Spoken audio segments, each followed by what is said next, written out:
Okay, good morning everyone. To get us started, a health and safety announcement. There is no fire alarm drill anticipated today, so if the alarm sounds, please leave the building through the nearest fire exit by following the signs above the doors. Make your way to the rear of the car park and wait there until you are told it is safe to return.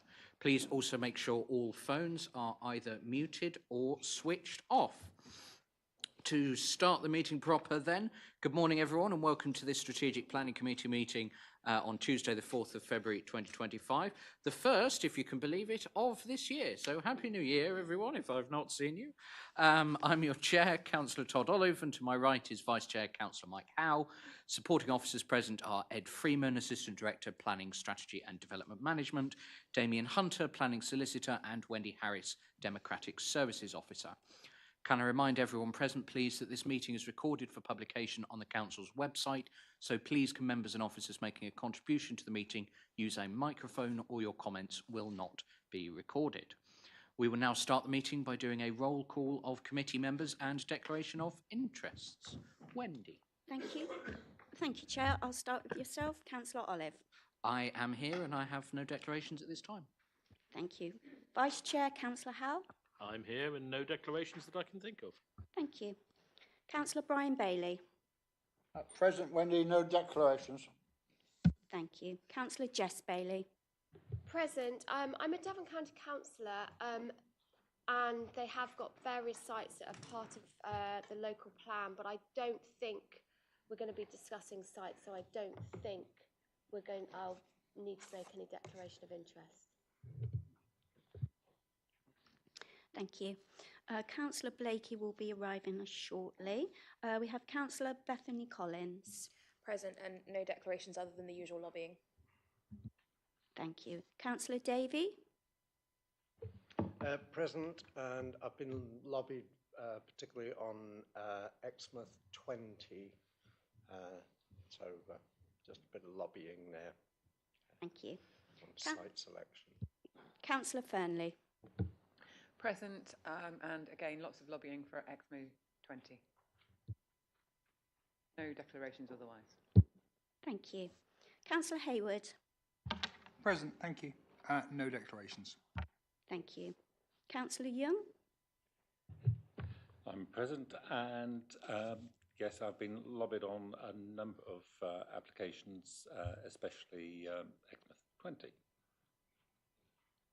Thank you. Councillor Levine. Present, and I've been lobbied about Exmouth 20. Excuse me, Wendy, I forgot to say I was lobbied as well. Okay. Oh, shall I say on behalf of everybody? Yeah. And Councillor Parr. Present, no declarations. Thank you. Can I just ask the non-committee members if they have any declarations as well? No. Thank you. Back to you, Chair. Okay, thank you, Wendy. Agenda item 1 then, minutes of the previous meetings held on the 29th of October and 11th of December 2024. Does anybody have any comments on either of these minutes?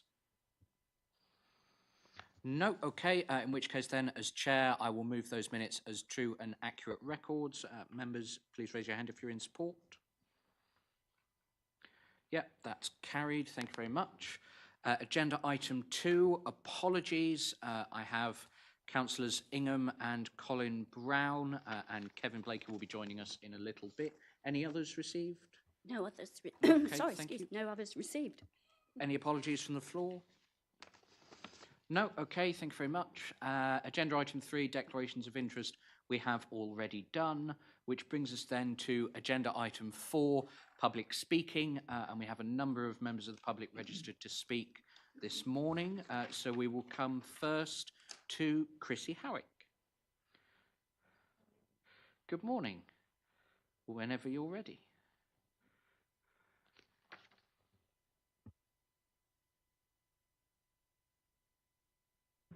I wish to address the committee about the changes made to Exmo 20, a very misleading title, which has been passed so far even though there has been no awareness by immediate local residents or Budley residents for consultation, despite it being a vast development, now reworded to new community and proposed right on the edge of the Pebblebed Heaths and Budleigh Salterton.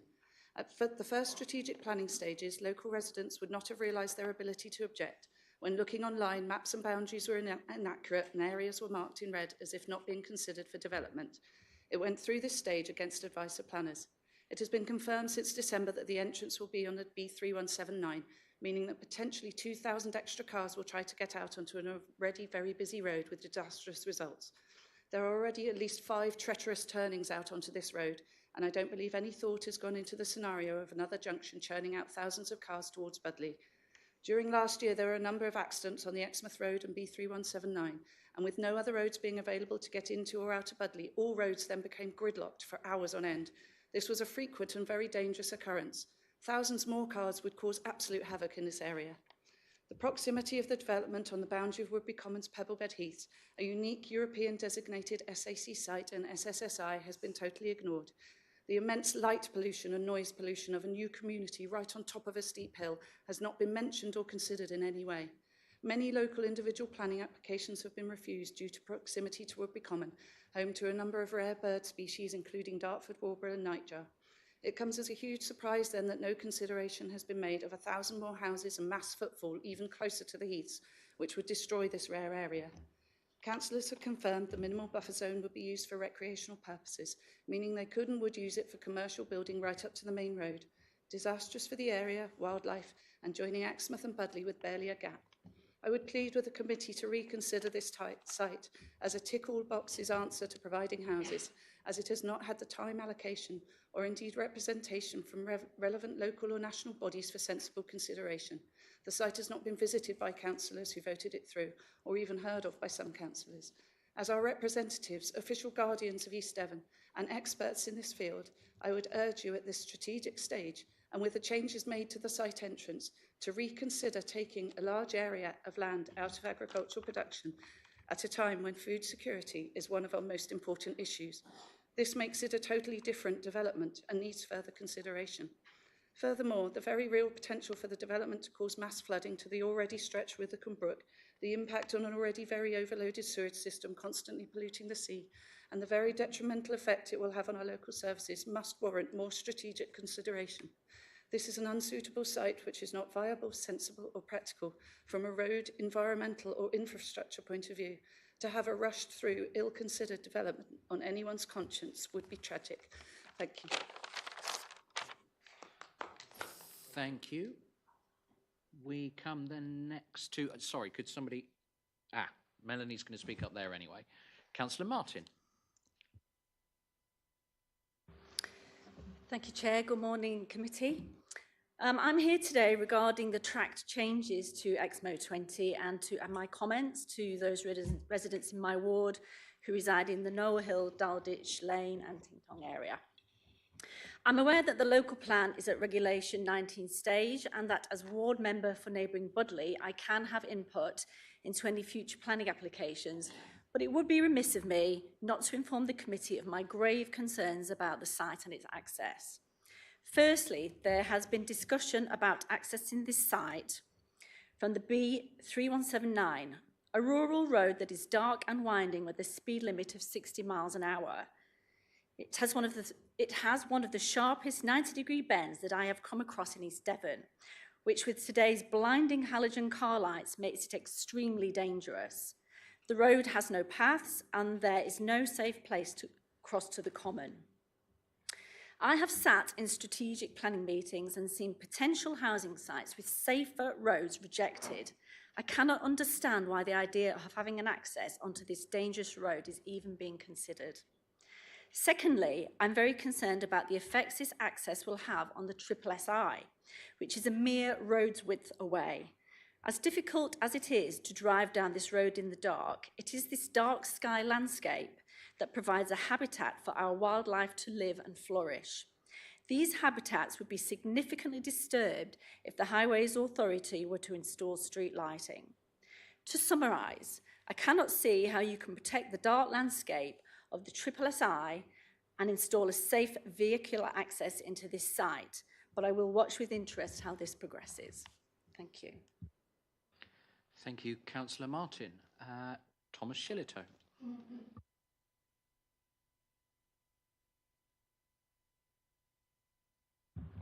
First homes. This policy enables you to ensure that some of the homes built are for local people only. Councillor Howe, you had said the LPA had no mechanism to do it. I found it. All of you, please read the policy, debate it and get that bit mandatory in your local plan. Right, the changes to Exmo 20. This site was bad when it was considered at HELAR stage and outright rejected then. The latest clarifications make it bloody awful. This is no longer an Exmouth site when it's a couple of miles drive just to get back to the outskirts of Exmouth. This is now a Budleigh site, and that sits at complete odds with your settlement hierarchy. Finally, as of Thursday, you have a habitats regulation assessment that considers site allocation. You now have a report that can permit you to start considering site selection in accordance with the HABS regs and determine least worst, selecting avoidance over those requiring mitigation as per the regs. Most local authorities do not get their HRI just weeks before intending to go to Reg 19, as the two need to marry up. There are two impacts in the HRA highlighted as concerning in the plan: water quality for the Axe Valley and air quality for the East Devon Heaths. The former is already restricting significant development and there is still no viable mitigation strategy. However, there is no mitigation strategy for the latter. You must consider which site allocations will cause increased air pollution on the Heaths roads. Most notably, the B3179 failed the test at the point where the main site access for the large allocation, Exmo 20, is proposed. I'm not sure I can be any clearer. Therefore, the plan has conflict between the Exmo 20 site and policy PB04. Development will not be permitted where there is potential for increased vehicle numbers adversely affecting the Pebblebeds Heath, applying a precautionary approach. This in turn has conflict with your housing target policy. Can you see how the plan unravels?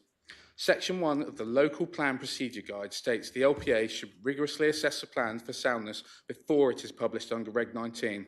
This should be the plan you intend to submit to the Planning Inspectorate for examination. This is a key premise.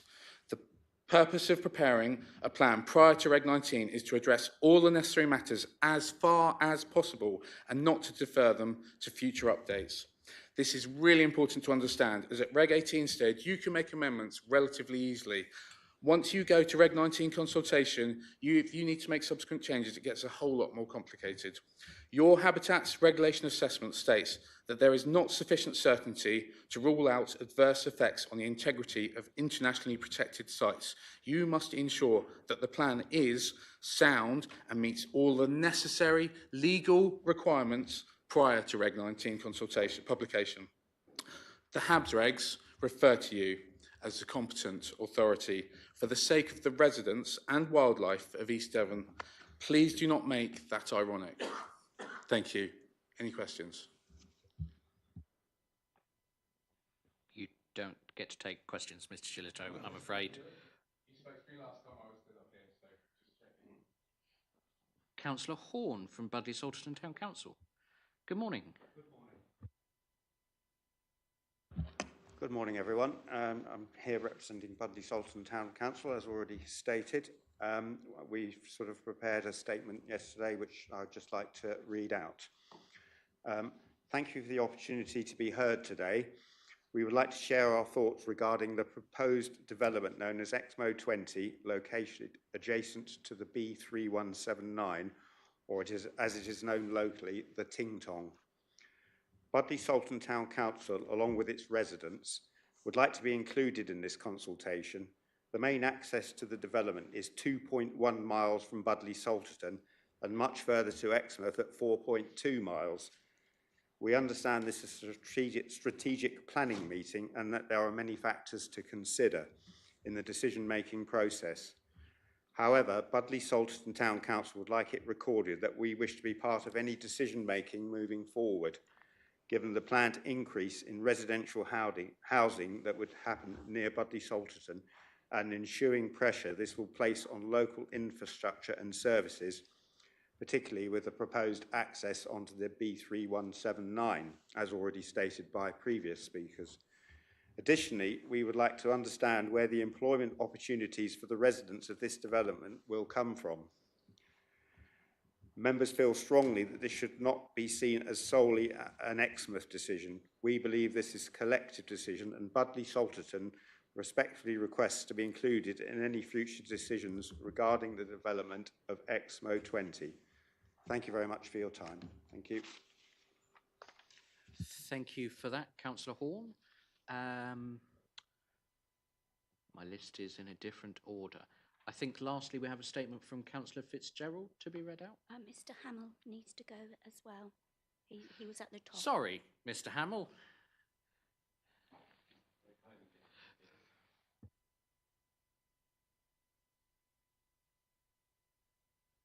Nice try.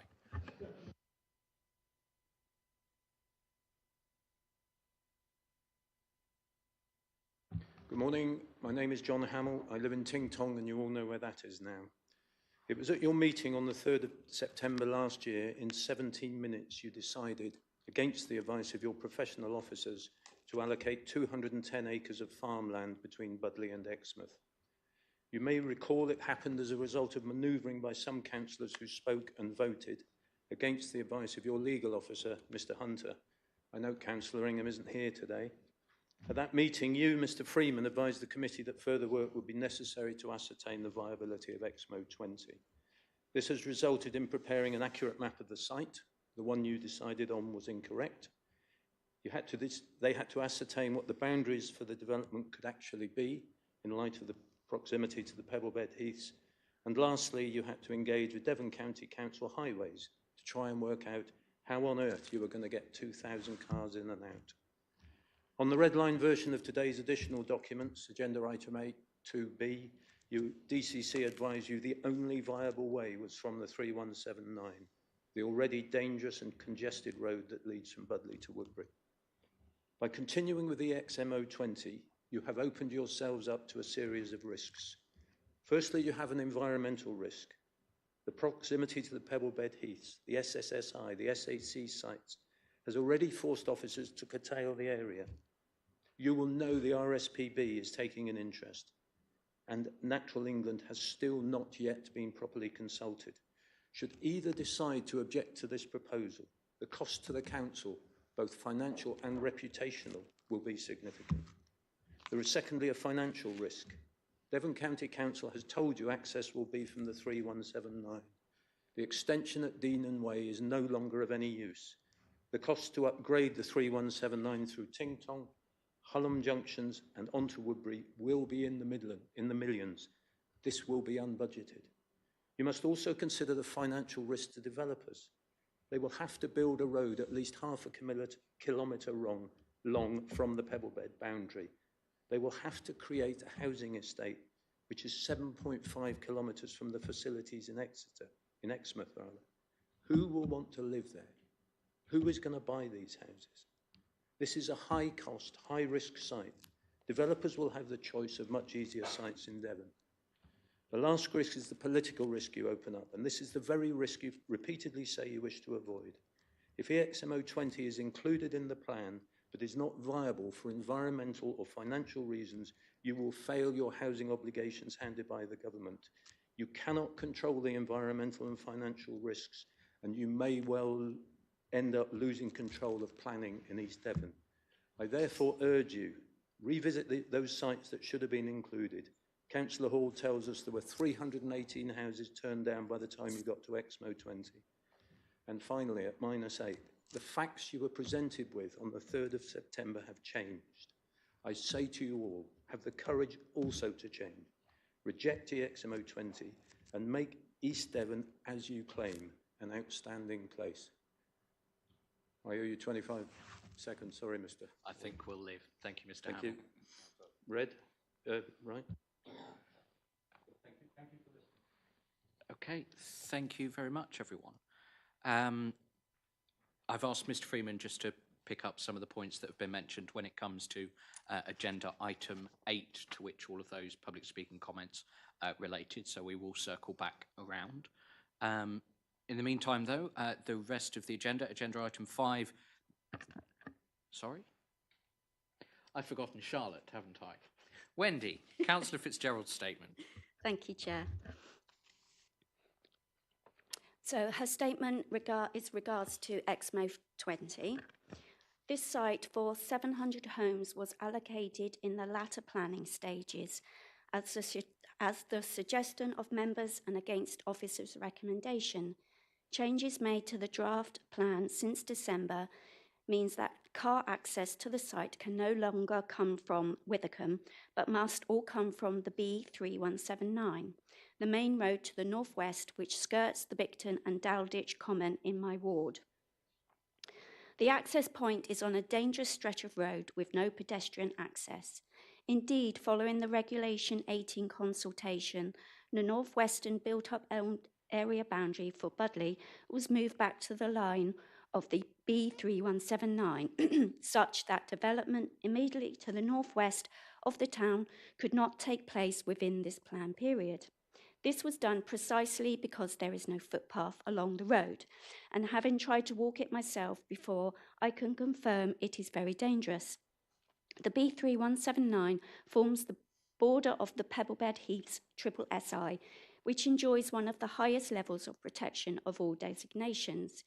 Building a major access point right beside this Triple SI and potentially laying down car parks and sports pitches in the space occupying the 400 metres development buffer, which would all no doubt require lights, is likely to damage it. I feel that I have been taken by surprise by the late allocation of this site, and just as importantly by the change of access arrangements just before it goes to Regulation 19 consultation, leaving no possibility of a rethink. Evidently, this has been an unintended consequence of rushing to allocate sites at the very end of the process, and I can see how this site would have been particularly attractive due to its size. However, the Budley and East Budley Town and Parish Councils should have been consulted. Given where we are, I will do my best to help this council mitigate adverse effects to nature and address the clear road safety issues posed by this site as we go forward. Thank you. Okay, thank you, Wendy, and Councillor Jess Bailey for reminding me.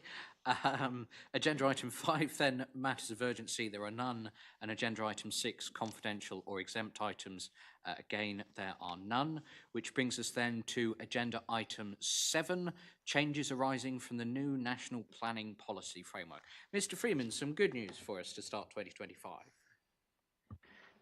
Thank you, Chair. I'm not sure about good news, but good morning, members. So this first report is just making members aware of some of the changes coming about from the new National Planning Policy Framework. I think when we were last sat here on the 11th of December, we were anticipating the new National Planning Policy Framework, and ironically, it came out the next day. It did include a few surprises. Obviously, we knew in terms of housing numbers that they were going to increase. During the consultation, it was proposed that our housing numbers would increase to 1,146 homes per year, and that we would have to publish the Regulation 19 plan within 1 month of the new National Planning Policy Framework and have a housing requirement figure that was no more than 200 homes less than the standard method figure. What actually came out on the 12th of December was that our higher housing need figure is actually 1,188 homes per year. And to be within the transitional arrangements, we need to be within 80% of that standard figure. So we needed to plan for 950 homes per year. Whereas the plan that you agreed the previous day was for 946 homes per year, so leaving us 4 homes per year short. So you'll see when we come on to the next item that we have sought to address that in terms of the numbers within the plan.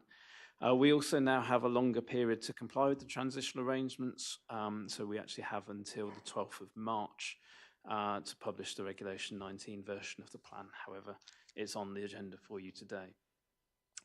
The other thing that stems from that is in terms of our 5-year housing land supply position, because we need to calculate that in relation to the new standard method figure.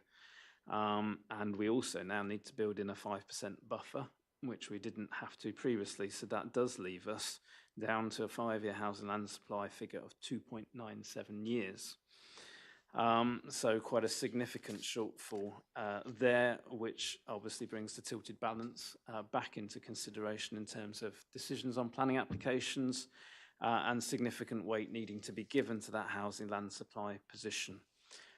Linked to that, it should also be noted, as anticipated, the 4-year supply position was removed, so we can no longer rely on that.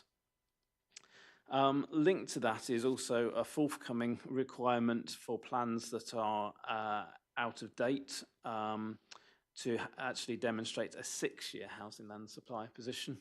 Apologies, they're getting complicated with these different positions, but so from the 1st of July next year, we will actually need to demonstrate a 6-year housing land supply position.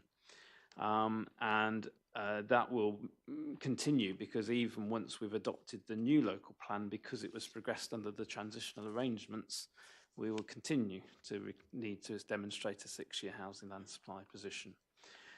So something to be mindful of there for the future. Obviously, we not only need to boost our housing land supply position to get to a 5-year housing land supply position for adoption of the local plan, we also need to get to a 6-year housing land supply position because of those new provisions in the plan. But more of that in the next item. I've included in the report the tables, so you can see the summary in Table A and Table B in the report of how we get to the 2.97 years. Worth noting that as a committee, you asked me to report the previous housing monitoring report to Planning Committee. In the meantime, the NPPF came out, so I have actually reported the updated tables to Planning Committee so that they are already aware of that for decision-making purposes. But due to the sequence of events, it needs to come to yourselves as well to agree that that be published and considered. And there were a couple of few main changes in the National Planning Policy Framework. I should stress this isn't comprehensive. I've just picked out the main things that affect ourselves. Obviously, there's lots of changes in there about Greenbelt in particular, but we don't have any Greenbelt in East Devon, so I've not covered those in this report. But in terms of affordable housing, it's notable that the government's removed the requirement for at least 10% of the total number of homes on major sites to be delivered as affordable home ownership products, and that 25% be delivered as first homes. So this is in fact good news because it gives us greater potential to deliver types of affordable housing that actually meet the needs of local residents, which, as members will be aware, is primarily for homes to rent. So removing those requirements about affordable home ownership products gives us greater flexibility to deliver to the needs we know exist in the district. The other good news is in terms of planning application fees. Well, I say good news for us in terms of our budget keeping, perhaps not so good if someone wants to make an application for an extension to their home, because the application fee is going to increase from £258 to £528. This is to ensure that those fees actually cover the cost of dealing with those applications, which they fall significantly short of at the moment. The government there are other tweaks to the fees, I should stress as well, associated with that, and the government has also announced its intention to bring forward measures through the Planning and Infrastructure Bill to enable local fee setting for planning applications on an entirely cost recovery basis. So that will no doubt help in terms of future budget setting for the council. So those are the main things to highlight in terms of the new National Planning Policy Framework. If I just go back to the recommendations, recommendation 1 is that members note the changes made and the implications for the council for production of the new local plan, and 2, note the updated 5-year housing land supply position and agree that the revised summary tables included in the report are published on the website and used to inform decision making on planning applications. Thank you, Chair. Okay, thank you, Mr. Freeman. And I'm sure you meant to say we don't have any Greenbelt yet. Of course, that was tongue in cheek. Members, this has been fairly well rehearsed, so hopefully a short discussion. But coming outside of committee first, Councillor Faithful. Thank you, Chair. Well, first I'd like to declare an interest I didn't realise at the time. I've had communication and lobbying in relation to Ottery 20. 6-year housing land supply how are we supposed to achieve this? Do we have to go through the last 6 months all over again? We have to grant planning applications. It's the really short answer to that question, because that's how we increase our housing land supply. The new local plan will help by putting more sites into the pipeline, but fundamentally we achieve a greater housing land supply by giving permission for more housing. Secondly, I don't know if you're aware, there's a different government department, I think it's to do with DEFRA or something, they're doing, is it a consultation on land use? I don't know how that can impact us. Can we sort of show that, you know, we need this land for agriculture and food production and things? Thank you, Chair. Mr. Freeman, Monday's news. Have you had a chance to have a look at it yet? Thank you, Chair. Yes, I believe Councillor Faith was referring to the consultation on the land use framework, which is, I think it is DEFRA, or whatever DEFRA's called these days. And essentially it's slightly separate from the planning system in the sense that it's looking at what are the sort of prime uses of land, and looking at parcels of land in terms of what they should be used for, in terms of things like high-grade agricultural land, land that could potentially be used for nature recovery projects and things like this. So it's a more sort of proactive way of looking at the use of land outside of the planning system, which is obviously more sort of developer and landowner led in terms of what people want to do and applying for permission. So we're looking at that consultation, how we might respond to that. I don't think it has any bearing on what we're doing today in terms of the local plan, but we obviously need to look at that. I would say that there are a number of consultations coming out from government on various issues in terms of national scheme of delegation for planning committees, looking at how habitat mitigation is delivered and how that could be delivered on a national scale, and things like this. So there's a number of these things, whether they're working papers or formal consultations coming out. We do look at all of those and respond either through a report through the committee or under delegated powers in discussion with the chair. So we will look at that and make a considered response. Councillor Barlow, welcome back. Thank you, Chair. Always good to be back. 2.97 years on the 5-year supply. If we were to go to the 6-year, when we go to the 6-year, I presume that's not going to make it better. Where will that bring us down to? I think we stay at 2.97. We just have to get to 6 rather than 5, if I've understood correctly, Mr. Freeman. So the methodology for calculating how many we need in a year doesn't change. We just need to have an extra year.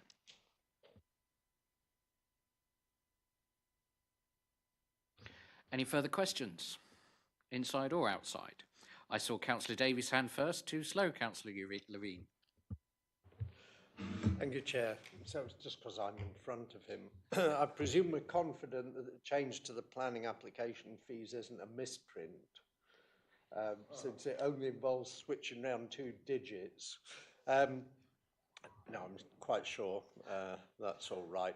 I'm interested in the local character and design coding. I think we've all made reference to the difficulty of classifying what is beautiful, and it was never a very good term to use, but I'd be interested to know what the changes in terms of design are in that case, and particularly what the effect of deleting the reference to local character is likely to be. I wonder if Mr. Freeman could just comment on that. Thank you. Through Chair, I mean, I think the reference to local character was largely in relation to higher density developments and impacts on local character. I think they're trying to obviously maximise the use and efficient use of land, which is something we obviously need to be mindful of ourselves, given how in short supply it is these days.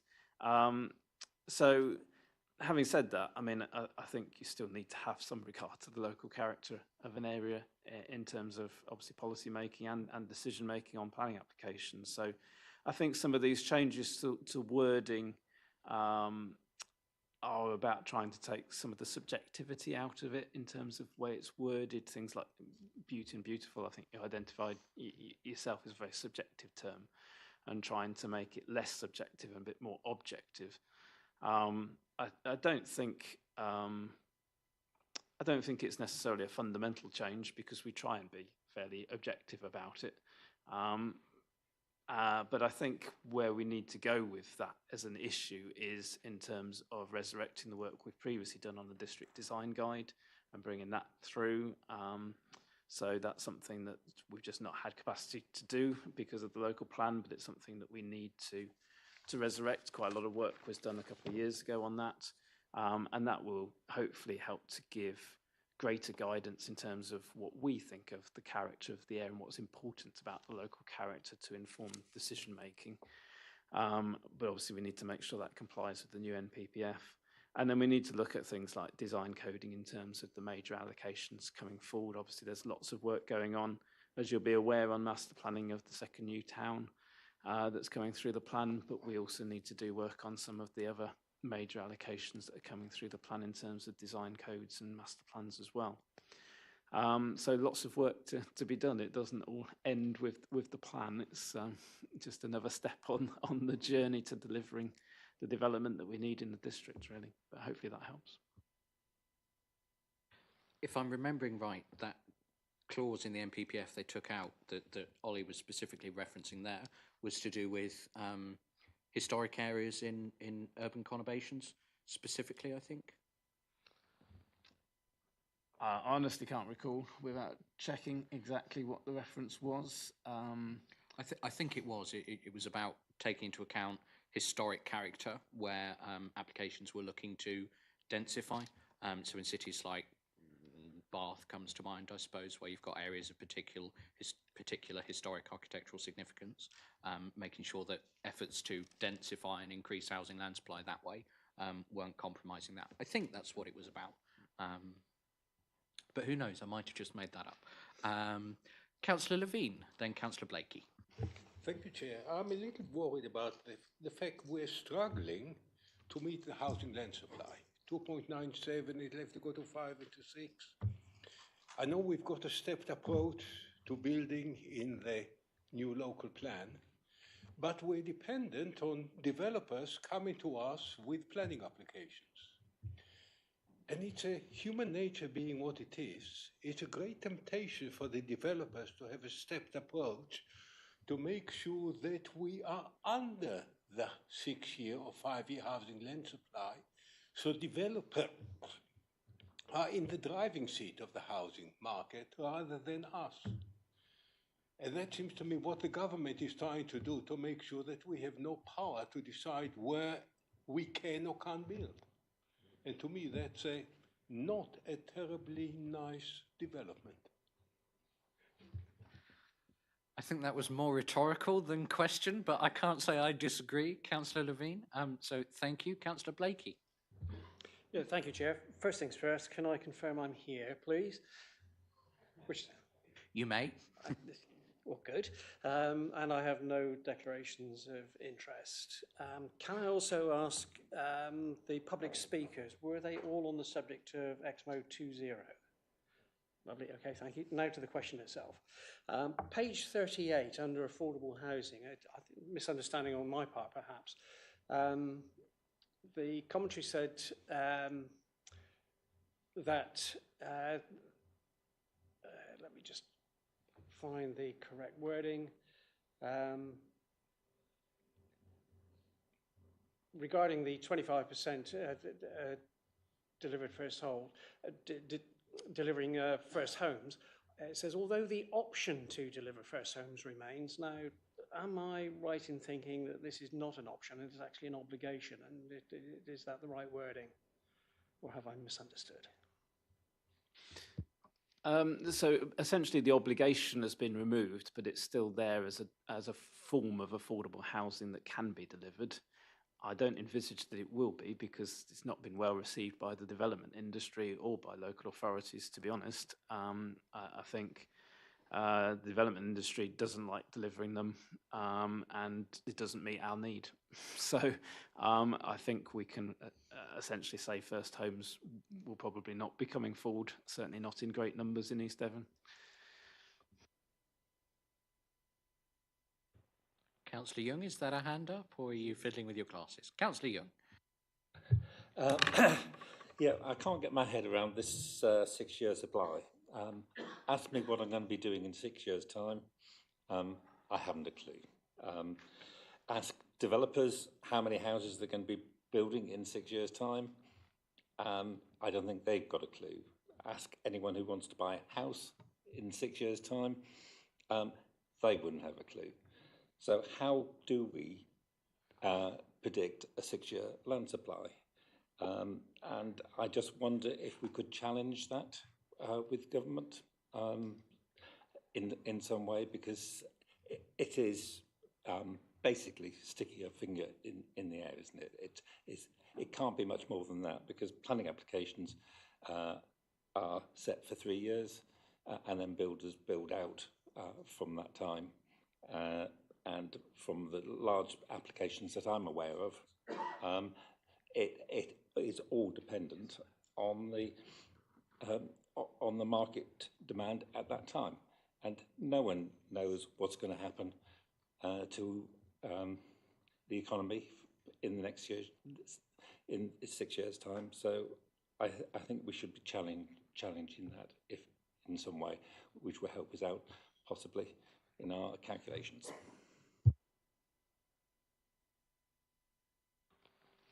Through you, Chair, I think the 5-year housing land supply has always been a bit of a blunt instrument, and making a 6-year housing land supply doesn't help the situation, as you say. I suspect most local authorities will not currently have a 5-year housing land supply position. I suspect they're all still calculating and publishing it, but I'm keeping an eye out in the professional press, because there's regular charts of different people's positions. I think even before the new NPPF, it was only something like half or 2/3 that did have a 5-year housing land supply. I suspect with the changes that will drop dramatically. As to writing to government, obviously, if members want to do that, I'm happy to draft a letter. But we've obviously made various comments in the past through consultations and even outside of consultations about the housing land supply position, the housing numbers. I don't think we've been heard. I know other local authorities have done likewise, but we can but try. Fundamentally, I think it's clear this government's policy is to build houses. 1.5 million in this parliament, and to do that, they are putting policies and provisions in place to ensure that that happens, which involves stacking the cards perhaps slightly more in favour of development than they were before. Can I come back? We can but try, and I think there's a change of government since we last sent a letter that was ignored, so maybe this time it might not be.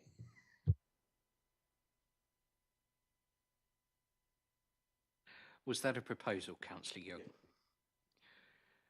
Seconded by Councillor Fernley. I think there's also a letter waiting to go that I proposed some months ago for the new government.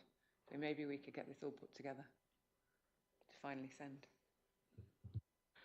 That was going to come up in the next item, but yes, thank you. Okay, proposal to write a letter and complain about the 6-year housing land supply then. Are you also proposing the 2 recommendations in the report, Councillor Young? The correct answer is yes. Yes. Are you happy to second that, Councillor Fernley? Thank you. Are there any other comments on this paper before we go to a vote? Councillor Brian Bailey.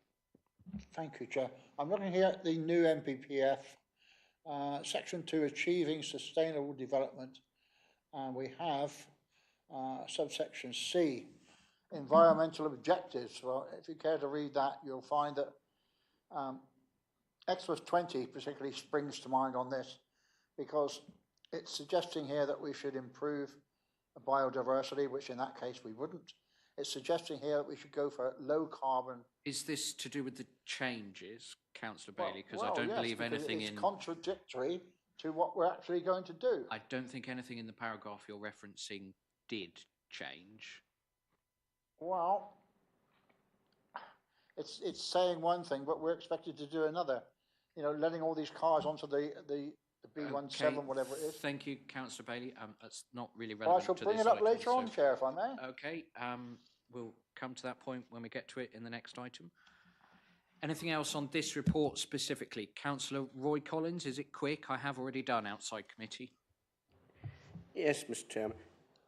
In Honiton, we had Honey 18 come in at the 18 stage.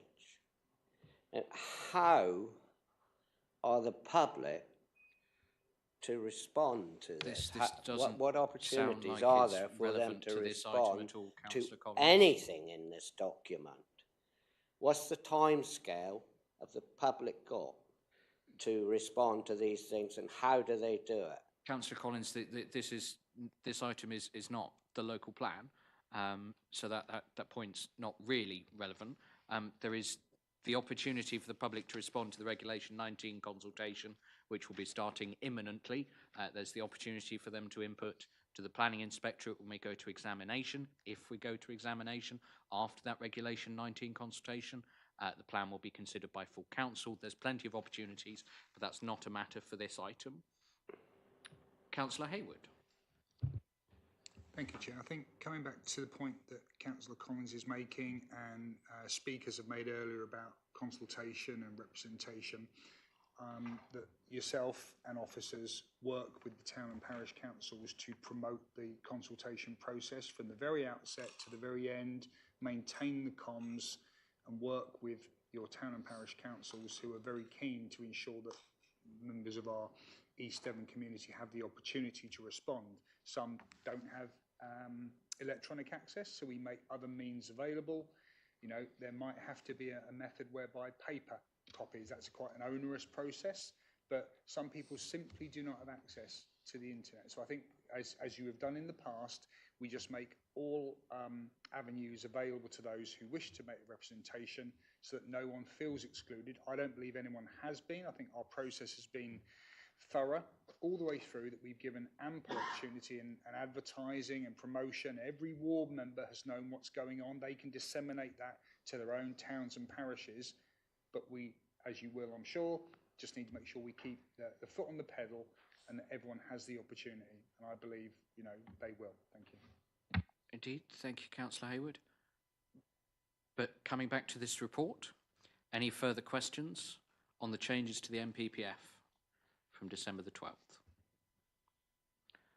No? Okay, in which case then, members, we have a proposal that's been seconded, which is as written in your papers, with the addition of a letter to government regarding the 6-year housing land supply requirement. All those in favour, please. That's unanimous, I think. Oh, sorry. I'd say it's still fairly clearly carried. 10, okay. Those against? And those abstaining? Okay, that is carried then. Thank you, members. Okay. Sorry, Damien? Brian Bailey, is he not voting at all? 1, 2, 3, 4, 5. He not voting? No. Okay. Okay, so an abstention from Councillor Bailey. Either way, clearly carried. Which brings us then to agenda item 8, where I will take the opportunity before Mr. Freeman speaks to remind members that we are looking at what has changed since the December version that we saw, because we have, of course, already approved the December version, which means unless members would like to suspend the Constitution, we can't go back and reverse those decisions at this time. So, with that said, Mr. Freeman. Thank you, Chair. Yes, so as you say, the plan came to you on the 11th of December. I think at that time we said we would bring a final version to members if there was the opportunity to do so. As previously mentioned, we were under the understanding that we basically had 28 days to publish the plan from the NPPF. That's now been extended, so that's given us the opportunity to bring this final version of the plan back to you with all of the tidying up and formatting that was referred to in the 11th of December report. So what you have is essentially two versions of the plan appended. There's a clean version as Appendix 1. You then have a track changes version as Appendix 2, which shows you what's changed since the 11th of December, and has notes next to it in terms of identifying those things. You also have a link, hyperlink to an interactive policies map, and there's also a hyperlink at paragraph 1.5 to PDF versions of maps of the towns and villages. Apologies that those were late in going into the papers, and also note that we've just updated the one for the second new community, which did show a boundary for the Cliffs Valley Regional Park within the new community, which wasn't the intention. Members may recall we'd previously agreed that the boundaries for the Cliffs Valley Regional Park running through the new community would be determined through the master plan for the new community. So apologies for that. That has been removed and will be resolved through that route. So the changes made to the plan since the 11th of December, well, these are predominantly the tidying up, clarifications, and changes that were discussed and either agreed at the 11th December meeting or part of the delegated authority that was given to myself in consultation with the chair to make. As I mentioned in the previous item, there has been some updating to reflect the 12th of December 24 NPPF, and those specifically in relation to the housing provision and the housing numbers. So you'll appreciate from what I said in the previous item that we've had to slightly change the numbers to ensure that we're meeting a requirement figure of 950 homes a year rather than the 946 homes that the plan had previously been designed to meet. And we were obviously, as you'll be aware, aiming for a 10% headroom through all of that. So effectively, we've had to shift 4 homes per year from the buffer into the requirement figure to make that to 950. That in itself would have dropped the sort of headroom down to just over 8%, but we've also realised that obviously some years of the plan have already passed. And so in terms of a buffer, we don't need a buffer for those years. We know what was delivered in those years. So through all of that process, we've ended up with a headroom of 9.8%, which we think is a comfortable headroom and very close to what we were aiming for of the 10%. So that's how that's all worked out. But obviously, those are sort of changes to the plan that weren't agreed at the previous meeting. I'd also highlight the stepped housing trajectory, which did mention at the previous meeting, but we were still working on at that time. So this is now set out in Appendix 1 of the local plan and shows that we would set an annual target of 850 dwellings per year from 2020-21 through to 2030-32. So that's incorporating the first 5 years of the plan post-adoption. And then it would step up to 1,070 dwellings per year from 2032-33 onwards. So this stepped approach would be justified specifically by the new community, which obviously takes a large chunk of our housing need, and the potential issues in terms of opening up a site of that scale and it then delivering homes. So we think that there's a good argument for a step trajectory in this case because of those issues. And the stepped approach should enable the council to demonstrate a robust 6.59-year housing land supply upon adoption. So hence the 6-year supply being achieved. But obviously that's not the most comfortable, shall we say, with only 0.59 years above the requirement. So we need to be mindful of the need in the meantime to obviously bolster the supply position through consents. The other thing to say is obviously, as members will be aware, this is a 2-stage Regulation 19 consultation, so work is still ongoing on the second phase of that in terms of the new community master plan, with that intended to take place in spring 2025. So there's a timetable for that set out in section 5 of the report. Section 6 refers more to local plan evidence. So we've been gathering together the evidence for the plan and putting that on the website as a full evidence library to support the consultation. Now, a number of those documents members have seen or seen earlier iterations of or in the case of, for example, the viability assessment, there was a presentation made and a report bought, but we now have the final report, which is now on the website. Similarly, reference was made by public speakers to the habitat regulations assessment.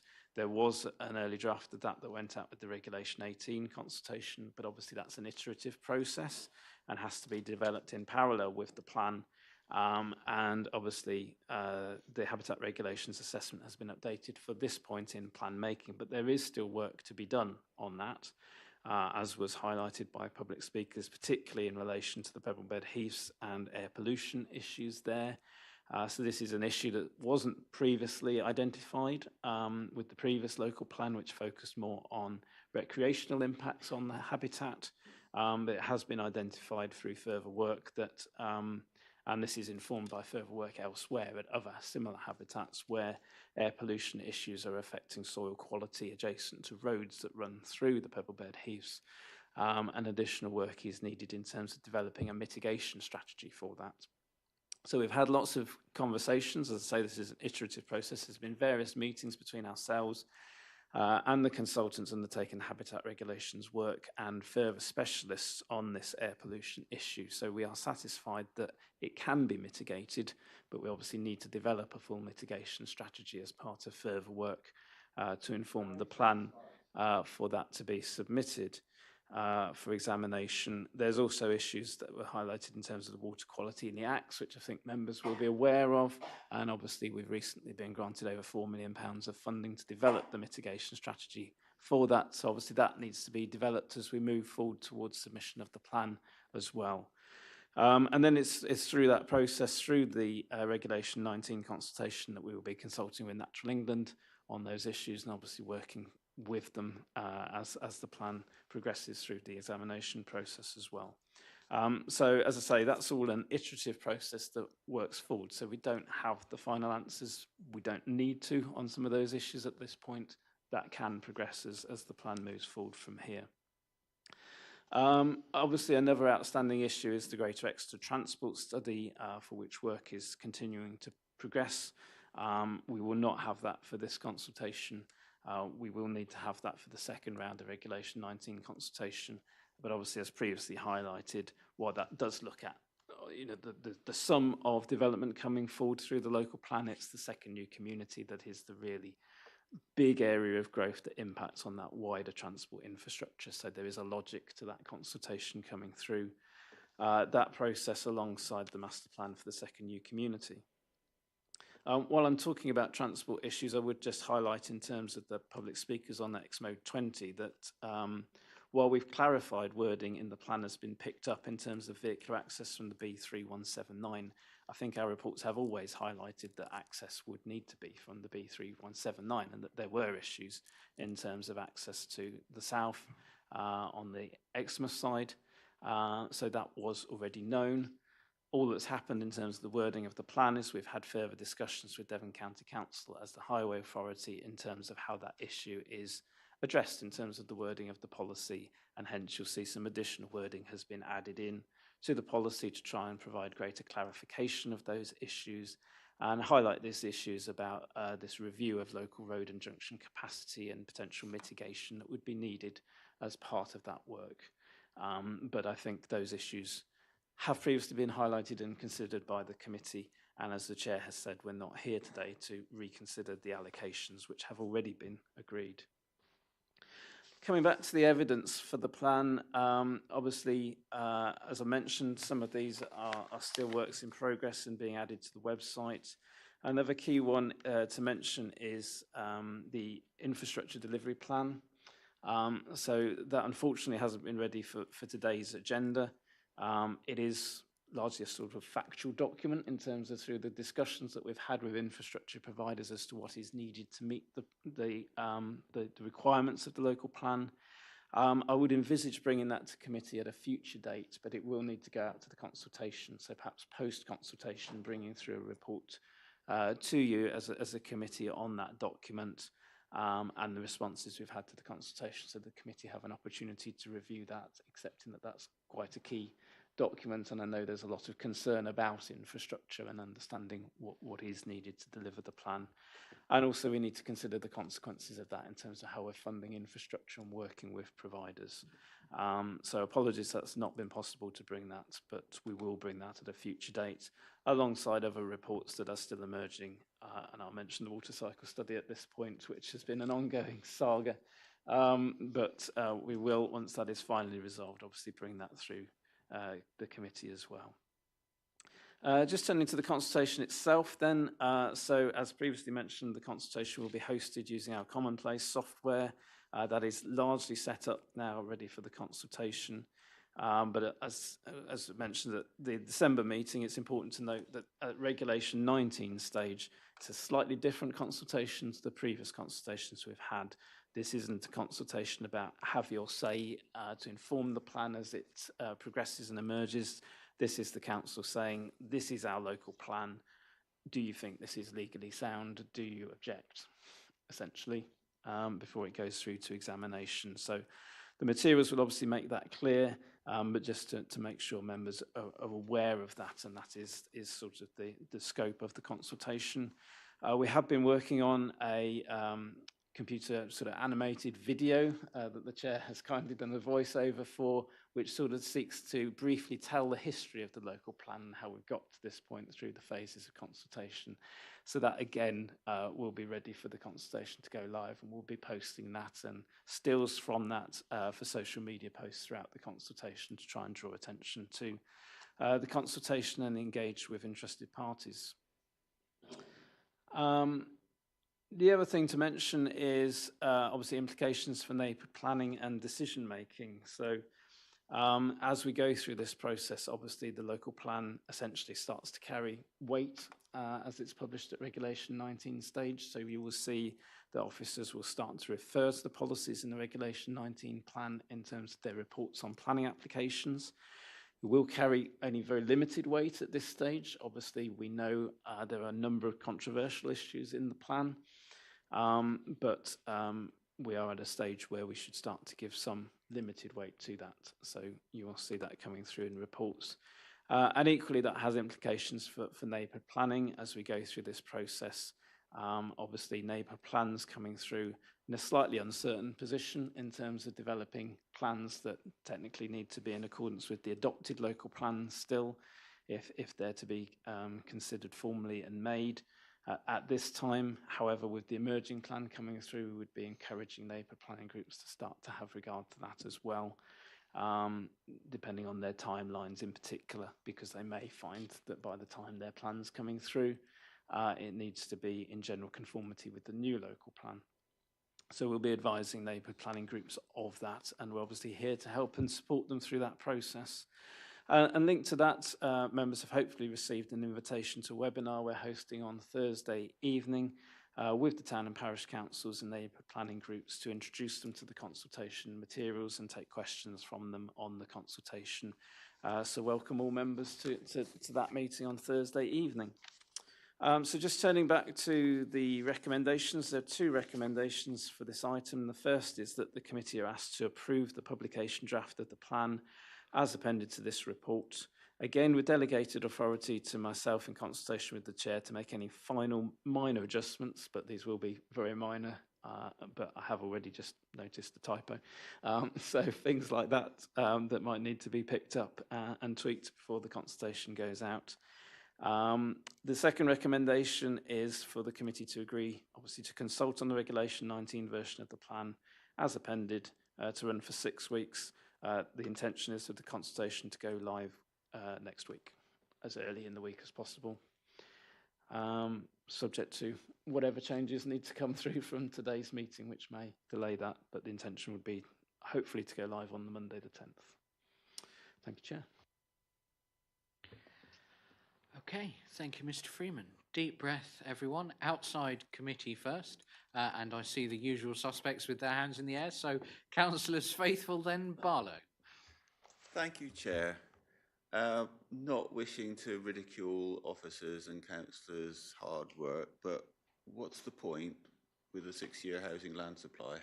How much clout, legal welly, is this thing going to have if we're going to have to give out planning permission left, right and centre. Thank you, Chair. Well, through you, Chair, as we previously said, this is about building a pipeline of sites to come through to address the housing land supply position. If we don't have an up-to-date local plan, then we have no hope of ever having a 5-year housing land supply, or a 6-year housing land supply for that matter. So while it's still a long way to go in terms of the local plan, it's important that we are progressing it and building that pipeline. In the meantime, obviously, we will get applications coming through. But I hope having the new local plan at Regulation 19 stage and being able to give some limited weight to it at least gives us some direction in terms of where we're going in terms of our strategy moving forwards. And it may encourage developers who are promoting sites that we're looking to allocate through that to bring applications forward, and where those aren't controversial and they're acceptable, they could potentially be brought forward early through the planning application process. To help to bolster the housing and supply position in accordance with our emerging strategy, as opposed to sites that might otherwise come forward that aren't in accordance with either our adopted or emerging strategy and are just in no man's land, for want of a better phrase, which I think would be the worst case scenario. So at least we will have an emerging strategy to guide development moving forward and help to build our supply position for the future. Worth possibly adding, I think we're expecting to have a 6-year housing land supply when we adopt this plan, if I've read the report correctly. Yes, sorry, that's correct. Yes, that's what I was saying in terms of the step trajectory, is that at the point of adoption we envisage having a 6.5-year, I think it is, housing land supply. So this is a long route to getting to having that 6-year housing land supply. I don't think we will get there otherwise, to be honest, other than through the plan.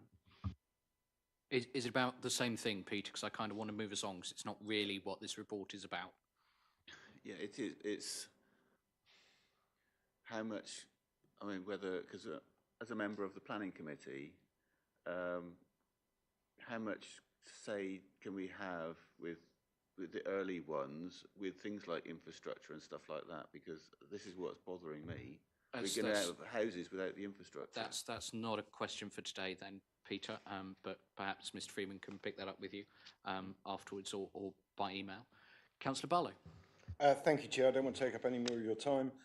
I just wanted to say, and I'm very quick to criticise, but I wanted to thank you, especially your Vice Chair, the officers and the committee, for the amount of time and effort and the speed of which you have achieved this, and the professionalism of them. And I don't think people, I know it's a very unappreciated, I think, by the general public that come here, of what you're doing, because it affects them. But I just wanted to say thank you, because I didn't believe we would ever get to this stage at some points. So well done, and I will leave it there. Thank you.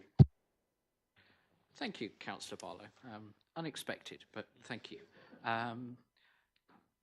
Anything else from outside committee? Is it relevant to the report, Councillor Collins? Well, I was just wondering if you were going to advertise what's happened here. A lot of people don't follow social media, I don't. And how are the public going to know what's going on and how they can object or support? So it will be published on social media. We will be writing to all towns and parishes and all members of this authority to ask them to help us publicise this in their communities. I believe we also have some press work lined up to ensure this is featured in the local papers. Mr. Freeman, have I forgotten anything? Yes, just to add, so press releases obviously going out, but also residents' newsletters, it will be covered in that. So we hope we will be doing a wide consultation to engage as many people as possible. Thank you, Mr. Freeman. Okay, coming inside committee then, Councillor Jess Bailey, who's been sat there patiently for some time. Thank you very much. So I am a bit uncomfortable going out to consultation, and effectively we're going to be asking the question, do you think it's legally sound and do you object, when we haven't actually had all the evidence base come through this committee, have we? So things like the water cycle study, we should see that in whatever form, discuss it as a committee. We haven't had the habitat mitigation document. We haven't... Thank you, Mr. Shillito. Can you please stop with the interruptions? We haven't had... No, Mr. Shillito, that's... Sorry, Councillor Bailey, that's not how it works. What was in December on Reg 19 that you're proposing is not legally sound, had no HRA. I've asked you to stop interrupting, Mr. Shillito. I'm not going to ask again. I will adjourn the meeting if I have to, and we'll do this another time. Councillor Bailey. So we haven't had... I know there's various works that have been done on flooding, flood assessments, and I'm concerned that we're going out to consultation before we actually strictly have to, and I know it's kind of delaying things, but we don't have to go out to consultation for around another month. And I do think we should actually be robustly looking at those documents, because I'm not sure if we don't do it now, it's going to be too late, isn't it? Because effectively we'll have gone out to Reg 19 and we won't really be able to make any changes, and they should be discussed before we go out to consultation. So that's my first comment. And my second comment is I was very unhappy to see a line, draw an indicative West End line in the plan, which we specifically said that we didn't want, and it's in the plan, and it includes areas that I wouldn't consider West End, like Aylesbury, which is in my ward, and that's definitely not something that the committee discussed. Well, actually, we did discuss it, and we said we didn't want it, and there's an inconsistency between the text and then that line, and that is just not acceptable. So I think we need to discuss it as a committee, and then I've got some other kind of tweaks, but it's more like typos and stuff, and like the line around Tipton isn't very clear, but I can email those separately. So those are my two key things. One, we haven't seen all the evidence, and I think we should have before we go out to Regulation 19, and two, the issue about the West End. Thank you. Mr. Freeman. So I think in terms of the evidence, you're right, there are one or two bits and pieces that you haven't seen, or certainly not seen the final versions of. And I mentioned the habitat regulations assessment and the final viability assessment report was perhaps the main ones at this point. So we don't have the water cycle study, so that won't be going out to consultation at this stage. But I think, as we said in the report, I don't consider that necessarily essential for the local plan that has obviously wider connotations than just that. There was, however, a presentation on the viability assessment work, and we did bring a report, I think it was to the 11th of December meeting, with a sort of summary of the main findings of that. Nothing's really changed since then, so there are no surprises in that document. Equally, I think in terms of the habitat regulations assessment, we had an earlier iteration of that at Regulation 18 stage, and while it has been updated to reflect the allocations that have now been made, again, I don't think you would see any surprises in that in terms of the impacts that are expected and the mitigation that's envisaged. So we can bring those documents, and I mentioned the IDP, the Infrastructure Delivery Plan, as well, which I see as largely a sort of factual assessment of what's needed rather than necessarily a judgment thing. In an ideal world, I would have brought that to members, I think, beforehand, but it's not been possible due to time constraints. Having said that, we can bring them. Whether you wish them to come before the consultation goes out or during the consultation period, bearing in mind that we're doing this as a two-phase Regulation 19 consultation. So if there were issues, we could broaden the scope of the second Regulation 19 consultation to include any changes that members wanted to see. But I think the evidence is largely a factual thing that supports the work that's already taken place. I don't think you will find any surprises in there. But I'm in your hands as to how you want to do that. I'm not sure off the top of my head when our March meeting is in terms of phasing of that with the March 12th deadline. But the other thing to be mindful of in terms of timescales, and part of the reason we were trying to launch this first round of Regulation 19 consultation as early as possible is obviously, ideally we need to have a gap between the end of this consultation and the start of the second Regulation 19 consultation, and need to be mindful of getting through those consultations and the plans submitted as quickly as possible for examination. So it does put some strain, I think, on the future timescale if we were to do that. Is there an issue there too with the pre-election period if county elections go ahead on May the 1st? I don't think, I'm not an expert, but I don't think there is, in the sense that this is normal day-to-day business, and it's also a district matter rather than a county matter, so I wouldn't envisage issues there. But it may not be ideal from a political perspective. The March meeting is March the 4th, just for members' awareness on that point. Councillor Bailey, did you want to come back? Yeah, I would slightly take odds with them being described as one or two bits and pieces. I don't think they are bits and pieces, and I think if we're going out to the public and saying this is what we propose, we have to do it with all the backup, so that then if anybody wants to challenge us, they've got everything there. Because otherwise, we're going to be in a scenario where we publish this, and then if everything's not published at the same time, it makes it really difficult for people, doesn't it? Because they may want to cross-reference our evidence base. If I can just make one further comment in terms of the evidence, is that the evidence base is a constantly evolving process as we go into the examination. So even after the Regulation 19 consultation, these documents won't necessarily be fixed. They may be updated or needed to be added to in the run-up to examination to respond to responses we receive through the Regulation 19 consultation from the public, other stakeholders, infrastructure providers, etc. So we always need to build in some flexibility for us as officers to be able to update and tweak these documents as we move forward. I wouldn't want members to think that the evidence base that's going out with this consultation is the final evidence base and it won't be touched. It will be. It's an evolving picture, which is why I wasn't so concerned of admitting in an ideal world we would be bringing it at this stage, but it can evolve and change as we move forward. So there is scope to bring those forward at a later date if members want to see them and discuss them and request potential changes to the evidence documents as needed. But I don't think there's anything in them that would change the content of the plan itself.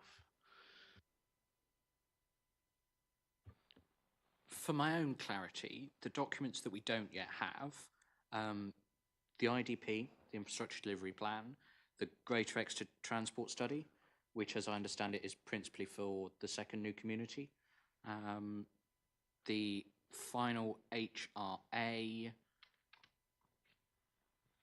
and the water cycle study.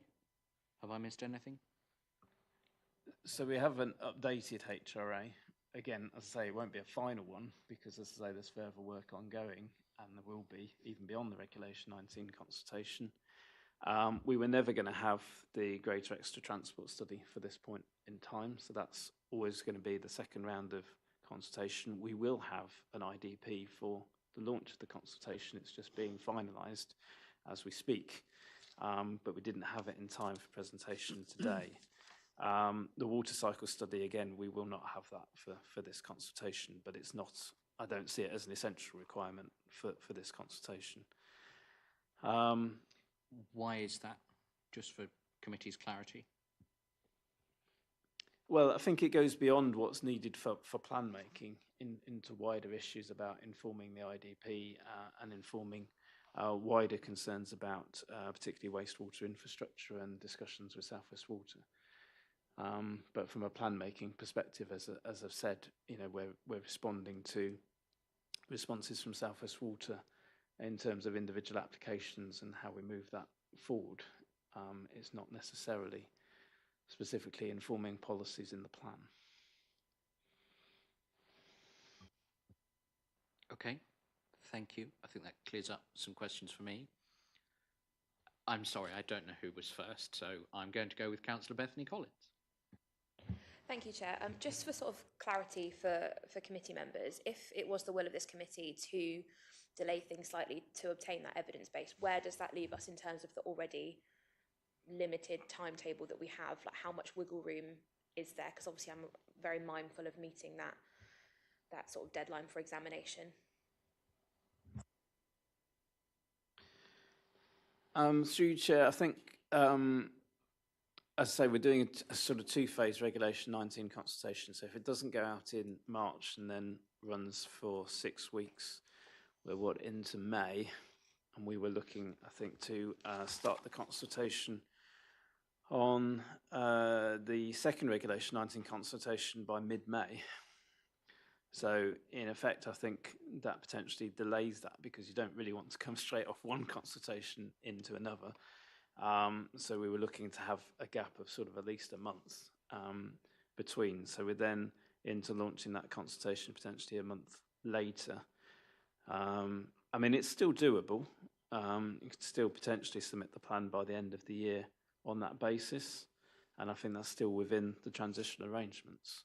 But it's just compressing things, making it tighter. It means the second Regulation 19 consultation potentially then falls quite heavily into the summer period and holidays and things like that. So we could be criticised in terms of engagement and choosing that time to do that consultation.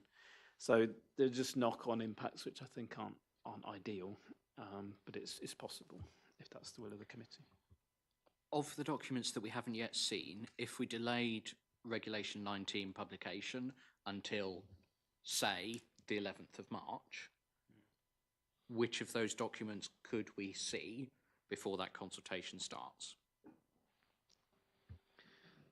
Well, I think the main ones you would have that you haven't are you could see the latest iteration of the Habitat Regulations assessment and the infrastructure delivery plan. But there is also the final viability assessment. But as I say, you've effectively seen a summary of that already.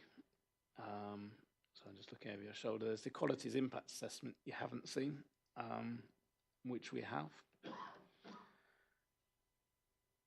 You've obviously seen all the site selection reports, sustainability appraisal. Again, the sustainability appraisal is an iterative process, so that's been carried out alongside. So I've lost track of which iteration you've seen, probably not the latest.